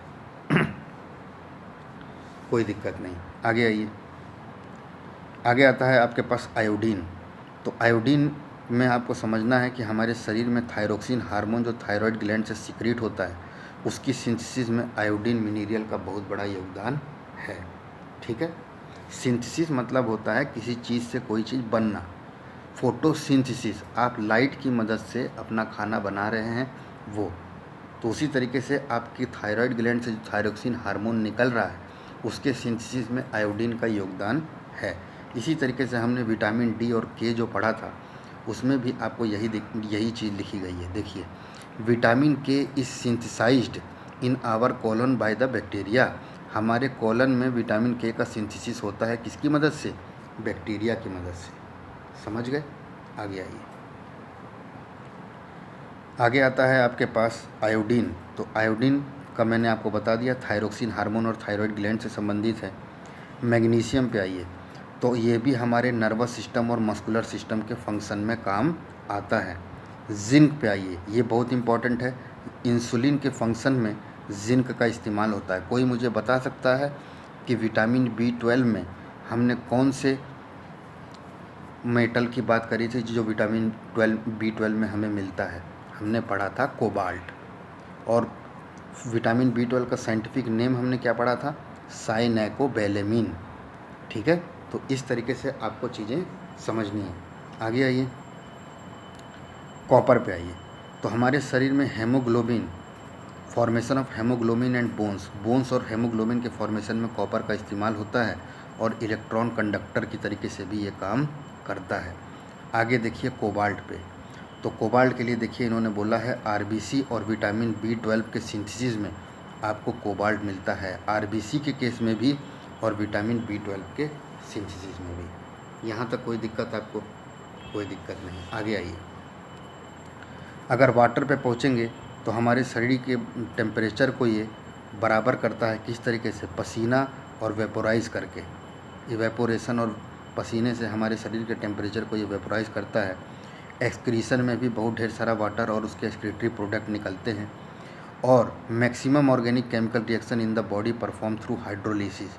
हर एक केमिकल रिएक्शन जो हमारे शरीर में हो रहा है, क्योंकि हमें मालूम है हमारे शरीर में 70% पानी है, तो जाहिर सी बात है जितनी भी रिएक्शन होगी वो सारी की सारी रिएक्शन क्या होगी? हाइड्रोलाइसिस। हाइड्रोलाइसिस वो आपका इलेक्ट्रोलाइसिस है जिसमें आप वाटर का इस्तेमाल करते हैं। आगे आइए। आगे आता है बैलेंस डाइट। तो बैलेंस डाइट वो डाइट हुई जिसमें आपको सारा, चाहे कार्बोहाइड्रेट हो, चाहे विटामिन हो, चाहे प्रोटीन हो, चाहे मिनरल हो, इन सारी चीज़ों का, चाहे फैट हो, इन सारी चीज़ों का एक अमाउंट आपके शरीर को अगर सही अनुपात में मिले तो आप एक स्वस्थ पुरुष के रूप में जाने जाएंगे। न्यूट्रिएंट, और जिनको ये चीज़ें कम मात्रा में मिलती हैं या जो गरीब लोग हैं वहाँ पे ये चीज़ें जानी जाती है माल न्यूट्रिशन के नाम से। ठीक है, आगे आइए। तो अगर मैं आपको बताऊं तो जो बहुत कम काम करते हैं या लाइट वर्कर हैं उसमें 2000 और 2100 कैलोरी आपको देखने को मिलती है। इतनी कैलोरी की ऊर्जा उस शरीर को चाहिए। जो 8 घंटे काम करते हैं उसमें मेल में आपको 3000 और फीमेल में 2500, और जो बहुत ज़्यादा मतलब मैकेनिकल काम करते हैं उसमें 3600 और 3000। यहाँ तक आपको कोई दिक्कत? कोई दिक्कत नहीं। तो आपने एक पार्ट और अभी ख़त्म किया, और उस पार्ट का क्या नाम है? न्यूट्रिशन। अब आपके पास सबसे अंतिम टॉपिक आ गया है, और वो है आपका ह्यूमन डिजीज़। ह्यूमन डिजीज़ मतलब हमारे शरीर में कौन कौन से कीटाणुओं से और कौन कौन से प्रोटोजोआ पैथोजन जो भी है उनकी मदद से नहीं, उनसे हमारे शरीर को कैसी बीमारी होती है उसको हमें देखना है। और जो मैं पॉइंट बता रहा हूँ, क्योंकि इसमें से एग्ज़ाम में आपके बहुत क्वेश्चन आते हैं, तो ध्यान से समझिएगा कि आपको इसमें क्या क्या पढ़ना है और कैसे पढ़ना है। सबसे पहले इन्होंने बोला है डिजीज़ कॉज्ड बाय प्रोटोजोआ। तो प्रोटोजोआ वो डिजीज़ होते हैं, पैरासाइट की तरीके से होते हैं या पैथोजन की तरीके से होते हैं। ये आपको अपनी आँख से नहीं दिखेंगे। ये छोटे से कीटाणु होते हैं जो होस्ट के अंदर जाते हैं और उनके शरीर से खून चूसना शुरू कर देते हैं। तो देखिए इसमें आपको कौन कौन सी बीमारी है। सबसे पहले आइए आप मलेरिया पे। तो जिन बंदों को मलेरिया हुआ है उनकी रेड ब्लड सेल और उनके लीवर पे फर्क पड़ना शुरू हो जाता है। और ये मलेरिया की बीमारी आपके कौन से पैरासाइट से होती है? प्लेस्मोडियम, याद रखिएगा, बहुत इंपॉर्टेंट है। और ये पैरासाइट जिस कीटाणु में या जिस कीटाणु पे मौजूद रहता है उसका क्या नाम है? Female anopheles. ये मॉस्किटो का नाम है, कीटाणु का नाम है, मच्छर का नाम है। उस मच्छर के ऊपर ये पैरासाइट मौजूद रहता है और इस पैरासाइट से आपका मलेरिया फैलता है। जिन बंदे को भी मलेरिया होता है उन्हें बहुत तेज़ बुखार हो जाता है। यहाँ तक कोई दिक्कत नहीं। आगे आइए। अब आता है हमारे पास पायरिया। पायरिया आप देखे होंगे, ये हमेशा आपके मुंह में, आपके गम्स में ये देखने को मिलेगा। और इसका भी ये पैरासाइट पूछता है, तो एंटेमेबा गिंगीवेलिस, ये नाम आपको याद रखना है। और इससे भी आपके गम्स में ब्लीडिंग होना शुरू हो जाती है। यहाँ तक कोई दिक्कत? ये पैरासाइट के नाम आपसे पूछे जाते हैं तो ये आपको याद रखना है। आगे आता है आपके पास स्लीपिंग सिकनेस। ये सारी बीमारियाँ आपकी प्रोटोजोआ से हो रही हैं और ये प्रोटोजोआ में कौन कौन से पैरासाइट हैं वो आपको पता चल रहा है। तो स्लीपिंग सिकनेस से हमारे दिमाग पे असर पड़ता है और इसका पैरासाइट कौन है? ट्रिपेनोसोमा। याद रखिएगा, पैरासाइट ट्रिपेनोसोमा है, लेकिन ये किस पे कैरी करता है? टीसी फ्लाई पे। और इसमें आपको फीवर होता है और बहुत ज़्यादा नींद आती है। तो स्लीपिंग सिकनेस आप समझ गए। स्लीपिंग सिकनेस आपके किससे? टीसी फ्लाई से फैलता है। और टीसी फ्लाई में जो पैरासाइट मौजूद है उसका क्या नाम है? ट्रिपेनोसोमा। यहाँ तक आपको कोई दिक्कत नहीं। आगे आइए। जब आप डायरिया पे पहुँचेंगे तो डायरिया से आपके इंटेस्टाइन पे फर्क पड़ता है। और इसमें क्या है? एंटीमीबा। जैसे इसमें एंटीमीबा था पायरिया में, वैसे ही इसमें भी एंटीमीबा मिल रहा है, लेकिन उसमें गिंगीवेलिस मिला था, इसमें हिस्टोलिटिका मिला है। और ये एंटीमीबा का हिस्टोलिटिका पैरासाइट से ही आपका डायरिया फैलता है और इससे आपके ब्लड पे असर पड़ता है। बस इतना आप समझिए और आपको कुछ इसमें समझने की ज़रूरत नहीं है। आगे आइए। काला आजार। काला आजार से आपके बोन मैरो पे असर पड़ता है। बोन के अंदर जो सॉफ्ट बोन्स होती हैं उनमें बोन मैरो मिलता है आपको। और इसका पैरासाइट कौन है? लेशमेनिया। बस आपको याद रखना है, पूरा नाम याद रखने की ज़रूरत नहीं है। तो लेशमेनियासिस भी कभी लिखा हुआ आ जाता है, तो आपको इतना समझना है कि लेशमेनिया किससे संबंधित है? काला आजार से। और ये किस पे कैरी करता है? कैरियर कौन है इसका? Sand fly. और इसमें आपको बुखार बहुत तेज़ चढ़ता है। ये सारी बीमारियां आपकी प्रोटोजोआ से फैलती हैं। ठीक है, आगे आइए। आगे इन्होंने क्या बोला है? आगे ये बोल रहे हैं Charles Laveran discovered the malaria parasite plasmodium. Plasmodium की खोज किसने करी? चार्ल्स लेवरेन ने। ठीक है, किससे खोज करी? एक अफेक्टेड पर्सन के ब्लड से। उसी तरीके से रोनाल्ड रॉस ने बाद में मलेरिया को बता दिया कि ये मलेरिया जो है ये एक मलेरिया पैरासाइट से फैलता है और मलेरियन पैरासाइट कौन है? प्लेस्मोडियम। तो लेवरेन और रॉस, ये दो बंदों ने मलेरिया के ऊपर शोध या एक्सपेरिमेंट किया था जिससे उन्हें ये चीज़ें पता चली। आगे आइए। तो आपने अभी तक प्रोटोजोआ का देख लिया, अब आइए आप बैक्टीरिया पे। जब आप बैक्टीरिया पे आएंगे तो आपको बैक्टीरिया में टिटनेस मिलेगा। सबसे पहले टिटनेस की बीमारी बैक्टीरिया से होती है और टिटनेस से आपके नर्वस सिस्टम पे असर पड़ता है। और इसके बैक्टीरिया का क्या नाम है? Clostridium tetani. याद रखिएगा, ये भी एग्ज़ाम में पूछता है। बाकी इसके सिम्टम्स आपको पढ़ने की ज़रूरत नहीं है, इतना याद रखिए। लॉक्ड जॉ कभी कभार लिखा हुआ आ जाता है कि लॉक्ड जॉ डिजीज़ कौन सी है, तो लॉक्ड जॉ डिजीज़ आपकी क्या है? टिटनेस। ठीक है, आगे आइए। अगला है कोलरा। कोलरा से आपका इंटेस्टाइन पे फ़र्क पड़ता है और इसका भी ये पूछता है विब्रियो कोलरे। ये आपको पता रहना चाहिए, बैक्टीरिया का नाम है जिसकी उससे कोलरा फैलता है और इसमें वॉमिटिंग होना शुरू हो जाती है बहुत ज़्यादा। आगे आइए। टाइफाइड से भी आपके इंटेस्टाइन पे फ़र्क पड़ता है और इसके बैक्टीरिया का क्या नाम है? सेलोमोनेला आपको समझना है। बाकी टाइफे अगर लिखा हुआ आ गया तो वो तो टाइफाइड से ही संबंधित है, आप समझ जाएंगे। आगे आइए। ट्यूबरक्लोसिस से आपके लंग पे असर पड़ता है, याद रखिएगा। और इसका भी आपसे कई बार पूछा गया है एग्ज़ाम में। माइकोबैक्टीरियम ट्यूबरक्लोसिस जो है वो आपका डिजीज़ ट्यूबरक्लोसिस फैलाता है और इसमें आपको कफ बहुत ज़्यादा निकलती है ट्यूबरक्लोसिस में, क्योंकि इससे आपके लंग पे असर पड़ता है। आगे डिप्थेरिया से आपके रेस्पिरेटरी या श्वसन पे खुद फ़र्क पड़ता है। इसका आपको याद करने की ज़रूरत नहीं है और इससे आपकी रेस्पिरेशन और सफोकेशन आपको मिलती है। आगे आइए प्लेग से आपके लंग्स पे असर पड़ता है या area between the two legs, वहाँ पे असर पड़ेगा और इसमें आपको हाई फीवर देखने को मिलता है और muscular eruptions of the body. ठीक है, तो प्लेग से आपके lungs and area between the two legs पे असर पड़ेगा। आगे आइए वूपिंग कफ पे भी आपकी रेस्पिरेटरी सिस्टम पे असर पड़ता है और वूपिंग कफ आपका किससे फैलता है? हेमोफिलिस पर्टियोसिस से। याद रखिएगा, ये इम्पॉर्टेंट है, हेमोफिलिस पर्टियोसिस। आगे आइए। आगे आता है आपके पास निमोनिया आपका लंग्स में फैलता है और इससे आपके लंग्स में स्वेलिंग आ जाती है, ये आपको पढ़ने की ज़रूरत नहीं है। आगे लिपॉर्सी की बीमारी से आपके नर्वस सिस्टम पे असर पड़ता है और इससे आपकी नर्व इफ़ेक्ट होती है। और बाकी जो दो हैं गोनोरिया और साइफिलिस, ये हैं आपके सेक्स लिंक्ड डिजीज़। और सेक्स लिंक्ड डिजीज़ किसके? बैक्टीरियल। इनसे आपकी यूरिनरी पाथ, जहाँ से आपकी यूरिन निकलती है, उन जगहों पे जब असर पड़ने लगे तो उसे सेक्स लिंक्ड डिजीज़ कहते हैं। तो ये दोनों कौन से हैं? गोनोरिया और साइफिलिस। यहाँ तक कोई दिक्कत नहीं। आगे आइए।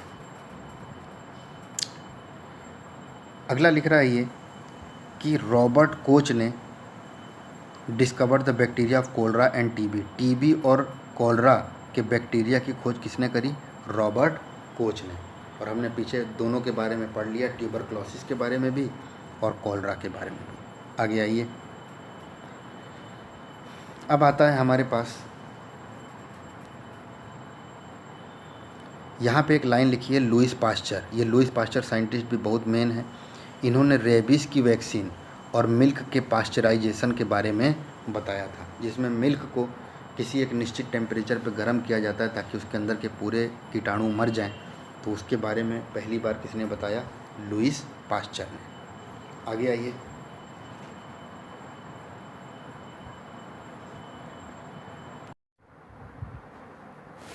तो अगला जो हम लोगों के पास है वो है वायरस। अब देखिए वायरस से क्या क्या बीमारी फैलती है, पहले वो देख लीजिए। एड्स, डेंगू, पोलियो, इन्फ्लुएंजा को ही हम लोग कॉमन कोल्ड भी कहते हैं। तो कॉमन कोल्ड डिजीज़ जो है या फ्लू जो डिजीज़ है वो भी आपकी वायरस से फैलती है। इसके बाद चिकन पॉक्स, स्मॉल पॉक्स। ठीक है, यहाँ तक आपको मेरी बात समझ में आ रही है?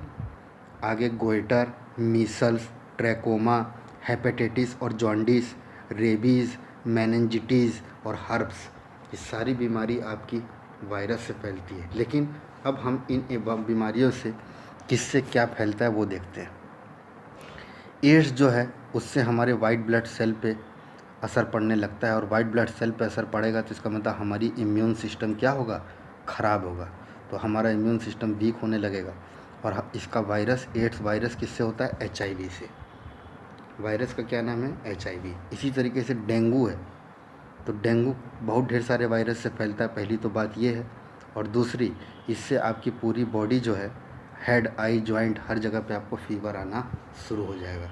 समझ गए? आगे देखिए पोलियो। पोलियो आपका पोलियो वायरस से फैलता है, बस इतना ही आपको समझना है। इन्फ्लुएंजा से भी आपकी होल बॉडी में फीवर आता है। चिकन पॉक्स से भी पूरी होल बॉडी प्रभावित होती है। देखिए चिकन पॉक्स के लिए यहाँ पे लिखा है वेरुला, वेरुला वायरस, ये आपको याद रखना है कि वेरुला वायरस से क्या होता है? Chicken pox. आगे देखिए स्मॉल पॉक्स आपका वेरीसेला, वेरीसेला और वेरुला, वेरुला चिकन पॉक्स और वेरीसेला स्मॉल पॉक्स। आगे गोइटर से आपके पैराथायरॉयड ग्लैंड अफेक्ट होते हैं, क्योंकि वहीं से आपका ये निकलता है, और इससे माउथ की ओपनिंग, मुंह खोलने में हमें दिक्कत होती है। आगे मिसल्स पे आइए, तो उससे भी होल बॉडी प्रभावित होती है। ट्रैकोमा जो बीमारी होती है वो आइज़ में आपको ट्रैकोमा बीमारी देखने को मिलेगी। जॉन्डिस और हेपाटाइटिस से आपको लीवर पे बीमारी देखने को मिलेगी। रेबीज़ की बीमारी से आपके दिमाग पे असर पड़ता है, और वायरस का क्या नाम है? Rabies virus. मेनिंजाइटिस से भी आपके दिमाग पे असर पड़ता है, ब्रेन पे। और हर्ब्स की जो बीमारी है वो वायरल डिजीज़ है, जो जिससे आपके किस पे असर पड़ता है? स्किन पे। तो इसमें जो सबसे मेन है वो एड्स है, डेंगू है, पोलियो है, इन्फ्लुएंजा है, चिकन पॉक्स है और स्मॉल पॉक्स है। इसके बाद आप नीचे आएंगे तो ट्रैकोमा, हेपेटाइटिस, रेबीज़, मेनिंजाइटिस और हर्ब्स। ठीक है, आगे आइए। एड्स का कोई फुल फॉर्म पूछे तो इसका फुल फॉर्म होता है एक्वायर्ड इम्यूनो डेफिशिएंसी सिंड्रोम। और एड्स को जांचने के लिए कौन सा टेस्ट होता है? ELISA test. ठीक है, आगे आइए। अब आता है हमारे पास प्रोटोजोआ, जो हमने ऊपर पढ़ा था, डिजीज़ कॉज्ड बाय प्रोटोजोआ। तो इसमें सबसे पहले हमने डायरिया के बारे में पढ़ा था। तो इसमें देखिए the reason of this disease is the presence of internal protozoa, namely entamoeba histolytica, which is spread through house fly. हमारी जो घर में जो मक्खियाँ भिनकती हैं उसके अंदर ये प्रोटोजोआ रहता है, जिससे ये हर जगह फैलता है। इससे आपके इंटेस्टाइन पे असर पड़ता है। This disease mostly found in children and disease caused by helminths. प्लेटी हेलमेंथिस करके एक चीज़ें हैं, वो प्रोटोजोआ को ही कनेक्ट करती हैं। तो आपको बस इतना, डायरिया के बारे में हम पीछे पढ़ चुके हैं, एंटामेबा हिस्टोलिटिका, और बच्चों में ये बीमारी देखने को मिलती है। ठीक है, और दूसरी चीज़ यहाँ पे ये लिखी है कि इसमें जो प्रोटीन के डाइजेस्टिंग एंजाइम ट्रिप्सिन है वो आपका डिस्ट्रॉय हो जाता है। यहाँ तक कोई दिक्कत? कोई दिक्कत नहीं। आगे आइए, फिलेरिया, ये भी आपका प्रोटोजोआ डिजीज़ है, जो किससे फैलता है? वुचेरिया बोनोक्राफ्टी। ये बहुत इंपॉर्टेंट पॉइंट है। ठीक है, इससे आपको फिलेरिया फैलता है। और ये वाला जो आपका प्रोटोजोआ है ये कौन कैरी करता है? Culex mosquito. तो आपसे पूछता है कि क्यूलेक्स मॉस्किटो कौन सी बीमारी करता है, तो आपको बताना है फिलेरिया। ठीक है, और ये जो फिलेरिया वाली बीमारी है, इसी बीमारी को हम लोग एलिफेंटियासिस भी कहते हैं। तो फिलेरियासिस और एलिफेंटियासिस, ये सब बीमारी आपकी क्यूलेक्स मॉस्किटो से फैलती है। और इस क्यूलेक्स मॉस्किटो पे जो प्रोटोजोआ है वो क्या नाम है? वुचेरिया बोनोक्राफ्टी। यहाँ तक आपको कोई दिक्कत? कोई दिक्कत नहीं। अब आइए आप फंगस पे। फंगस से जो बीमारी फैलती है वो है रिंगवॉर्म, याद रखिएगा, गंजापन, स्कैबीज़, एथलीट फुट और अस्थमा। ये सारी बीमारी आपकी फंगस है। तो अगर अस्थमा की बात करी जाए तो ये बीमारी इन्फेक्शियस डिजीज़ है, जिससे आपके लंग पे असर पड़ता है, बस इतना ध्यान रखिएगा। एथलीट फुट जो है वो भी फंगी से फैलता है। इनका मैं आपको ये याद करने के लिए नहीं बोल रहा हूँ, तो ये आपको याद नहीं करना है। एथलीट फुट भी है, ये भी फंगी से फैलता है, और इसमें आपकी फीट में क्रैकिंग आना शुरू हो जाती है। या इन्फेक्शन डिजीज़ ऑफ स्किन, ये स्किन का डिजीज़ है जिसमें आपके फीट में क्रैकिंग आना शुरू हो जाती है। आगे आइए स्कैबीज़ पे। स्कैबीज़ जो है, इससे आपके स्किन के ऊपर सफ़ेद कलर के धब्बे आना शुरू हो जाते हैं। बाल्डनेस में आपका बाल गिरना शुरू हो जाता है। और रिंग वॉर्म जो है, ये भी बीमारी आपकी फंगी से फैलती है, जिसमें आपके शरीर पे लाल लाल कलर के धब्बे आना शुरू हो जाते हैं। तो ये फंगस है, समझ गए? आगे आइए। अब हमारे पास हमने सारा चीज़ पढ़ लिया, विटामिन पढ़ लिया, फंगी पढ़ लिया, प्रोटोजोआ से कैसे फैलता है, बैक्टीरिया से कैसे फैलता है, वायरस से कैसे फैलता है। आपने सारे डिजीज़ के बारे में जानकारी ले ली। इसके अलावा भी कुछ डिजीज़ हैं जिन्हें हम देख लेते हैं। तो इसमें आपको सबसे पहले मिलता है पैरालिसिस। तो पैरालिसिस में आपको क्या होता है, आपका बॉडी जो है वो पैरालाइज हो जाता है, या मैं ये कहूँ कि जो पार्ट आपका पैरालाइज है उसकी नर्व काम करना बंद कर देती है। ठीक है। The reason of this disease is due to the high blood pressure. आपके शरीर में ब्लड प्रेशर जब बहुत ज़्यादा हाई हो जाए, ठीक है, किसी नर्व में, और इनसफिशिएंट ब्लड सप्लाई अगर किसी ब्रेन को पहुंचना शुरू हो जाए तो पैरालिसिस हो जाता है। ठीक है। आगे आता है एलर्जी पे। तो एलर्जी का मतलब ही आप समझ रहे हैं, कोई फॉरेन सब्सटेंस जिससे आपको आपके शरीर में कोई रिएक्शन हो, जैसे itching, pimples, swelling in body, black spot, eczema, ये सब एलर्जी के एग्जाम्पल हैं। आगे आइए आप। आगे आता है आपके पास सीज़ोफर्निया। सीज़ोफर्निया जो बीमारी है ये आपकी मेंटल बीमारी है, आपको याद रखना चाहिए। और इस समय पे बंदा जो है वो अपने आप बहुत आलसी और उसके अंदर कोई इमोशन नहीं होता, इस टाइप का वो महसूस करने लगता है। एपिलेप्सी पे आइए। एपिलेप्सी भी आपके दिमाग के अंदर के डिस्टर्बेंस के कारण होती है, यह मेंटल डिजीज़ है ये भी। और इस समय पे मुंह से झाग निकलना शुरू हो जाता है और पेशेंट जो है वो अनकॉन्शियस होना शुरू हो जाता है। मृगी का दौरा जो है वो यही होता है। आगे आइए। आगे आता है आपके पास ब्रोंचिटिस। ब्रोंचिटिस जो है ये आपके विंड पाइप या लंग से संबंधित है, क्योंकि लंग के अंदर ही आपको ब्रोंचियोल्स मिलता है। आगे डिप्लोपिया एक वर्ड लिखा गया है। ये डिप्लोपिया वर्ड में आप ये समझिए आपकी मसल्स में पैरालिसिस हो जाती है आइज़ के मसल के पैरालिसिस जब होती है तो आपको दो इमेज दिखना शुरू हो जाती है, तो उसे डिप्लोपिया कहते हैं। कोई दिक्कत यहाँ तक? कोई दिक्कत नहीं। आगे आपको डेलीरियम पढ़ना है। डेलीरियम भी आपका मेंटल डिस्टर्बेंस है। जब आप कोई ड्रग्स, पॉइजनस ड्रग ले लेते हैं तो आपके दिमाग में जो डिस्टर्बेंस होती है वो डेलीरियम हो गया। आगे आता है हाइड्रोफोबिया। हाइड्रोफोबिया जो है ये कुत्ते के काटने से होता है, तो इसे रेबीज़ भी कहते हैं। वो हाइड्रोफोबिया को ही रेबीज़ कहते हैं। आगे आइए। हाइपरमेट्रोपिया। हाइपर मतलब दूर, इसका मतलब आपको दूर की चीज़ें साफ दिखेंगी, पास की चीज़ें सही से नहीं दिखेंगी। और ऐसा बीमारी जिसको होती है जिसे पास की चीज़ सही से नहीं दिखती, उसे हम सही कैसे कर सकते हैं? अपनी आँख में कॉन्वेक्स लेंस लगा के। आगे आता है मायोफिया। मायोफिया को हम शॉर्ट साइटेडनेस कहते हैं, मतलब आपको पास की चीज़ सही दिखती है लेकिन दूर की चीज़ ख़राब दिखती है। जब दूर की चीज़ ख़राब दिखे तो उस समय पे आपको कौन सी लेंस लगानी है? Concave lens. यहाँ तक कोई दिक्कत? कोई दिक्कत नहीं। आगे आइए। ल्यूकेमिया। ल्यूकेमिया जो बीमारी है ये हमारे शरीर के WBC से संबंधित है। ठीक है। जब हमारे शरीर में WBC की संख्या बहुत ज़्यादा बढ़ने लगती है या लिम्फ सिस्टम के स्प्लीन में स्वेलिंग होना शुरू हो जाती है, तब हमारा मृत्यु जो है वो कुछ दिनों में होना संभव है। तो इसका मतलब ये बहुत ख़तरनाक बीमारी है या कैंसरस बीमारी है, जिसमें WBC की संख्या अचानक से बढ़ना शुरू हो जाए और हमारे लिम्फेटिक सिस्टम में या स्प्लीन में स्वेलिंग आना शुरू हो जाए, तो उसे हम क्या कहते हैं? ल्यूकेमिया। आगे आता है माइग्रेन। माइग्रेन आपका क्या होता है? आपको दौरे चढ़ना शुरू हो जाते हैं। Periodic attack of headache takes place और इट इज़ इनक्योरेबल डिजीज़। इसका कोई उपचार नहीं है। ये एक एलर्जिक डिजीज़ है जिसमें आपको पीरियोडिक अटैक आने लगता है उस एलर्जिक सब्सटेंस को देखकर। आगे आता है ओबेसिटी। ओबेसिटी मतलब होता है जब आपका मोटापा बहुत ज़्यादा हो जाए तो उसे ओबेसिटी कहते हैं। आगे आइए। Piles. There are various veins in the rectum. Rectum हमारे किसका पार्ट है? लार्ज इंटेस्टाइन का पार्ट है या स्मॉल इंटेस्टाइन, दोनों में से किसी एक इंटेस्टाइन का पार्ट है।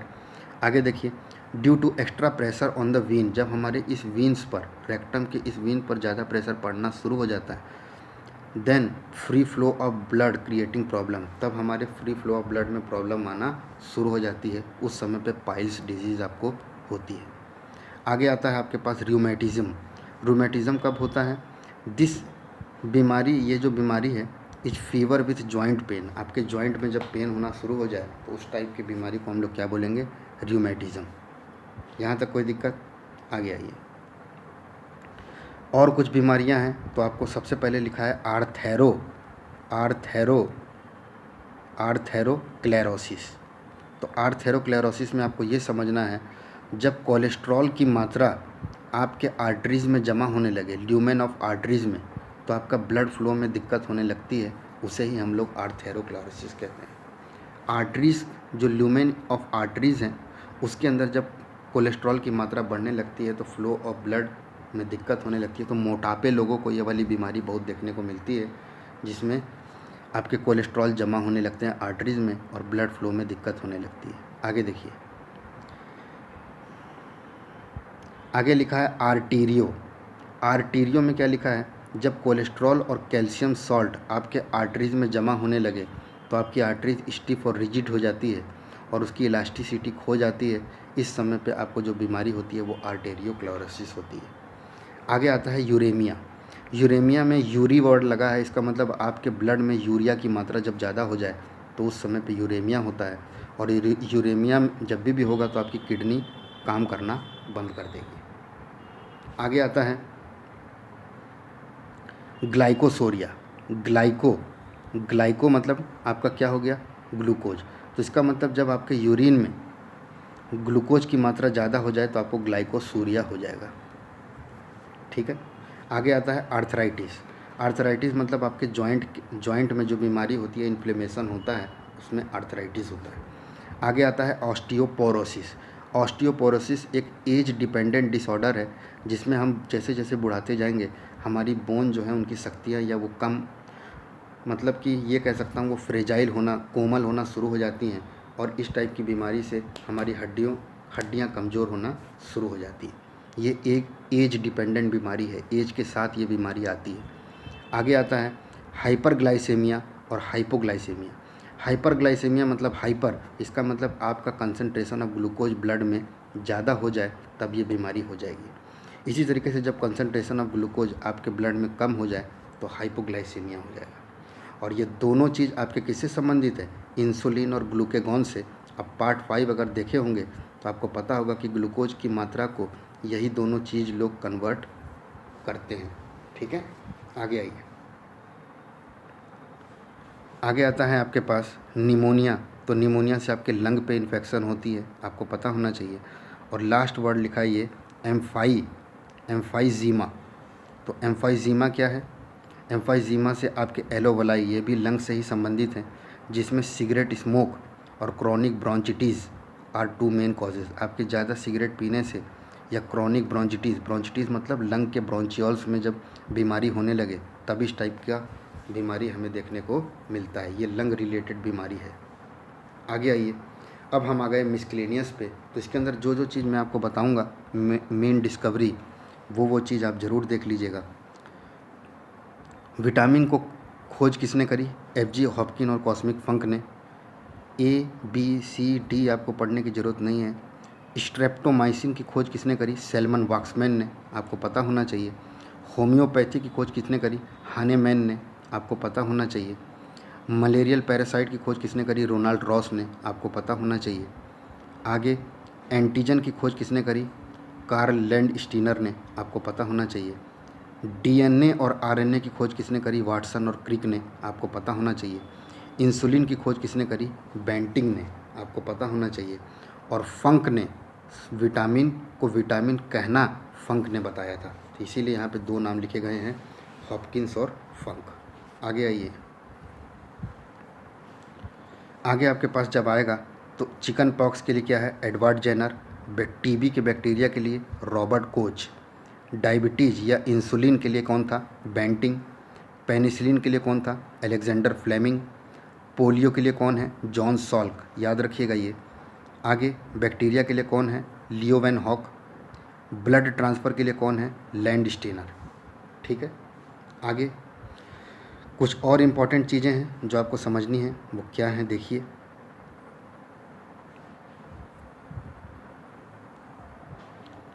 सबसे हैवीएस्ट मैमल कौन सा है, blue whale. Land mammal, land पे सबसे बड़ा मैमल कौन सा है, अफ्रीकन एलिफेंट। सबसे बड़ा लिविंग रेप्टाइल कौन है, टॉर्टोइस। सबसे बड़ा लिविंग बर्ड कौन सा है, ऑस्ट्रिच। सबसे बड़ा स्नेक कौन सा है, पाइथन। सबसे स्मॉलेस्ट बर्ड कौन सा है, हमिंग बर्ड। सबसे स्मॉलेस्ट मैमल कौन सा है, shrew. Largest egg, ostrich. Fastest animal, चीता।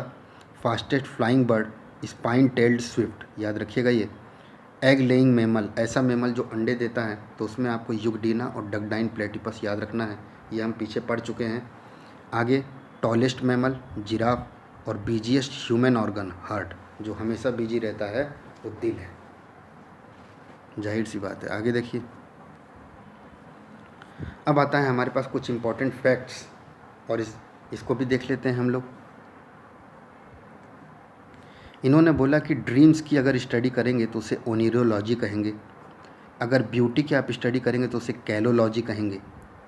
जब आप हमारा लाइफ बनता है, जिस समय पे हमारा लाइफ क्रिएशन होता है, उस समय पे हमें किसी ऑक्सीजन की ज़रूरत नहीं होती या कोई ऑक्सीजन उस समय पे नहीं रहता। हमारे शरीर का सबसे स्ट्रॉन्गेस्ट पार्ट हमारे टीथ का इनेमल होता है। और अगर ह्यूमन का सेक्स बताना हो तो वो फीमेल के क्रोमोसोम पे डिपेंड नहीं करता, वो आदमी के क्रोमोसोम पे डिपेंड करता है। आगे सबसे, ये सब चीज़ें आपको पढ़ने की ज़रूरत नहीं है, आगे आइए आप इस पे।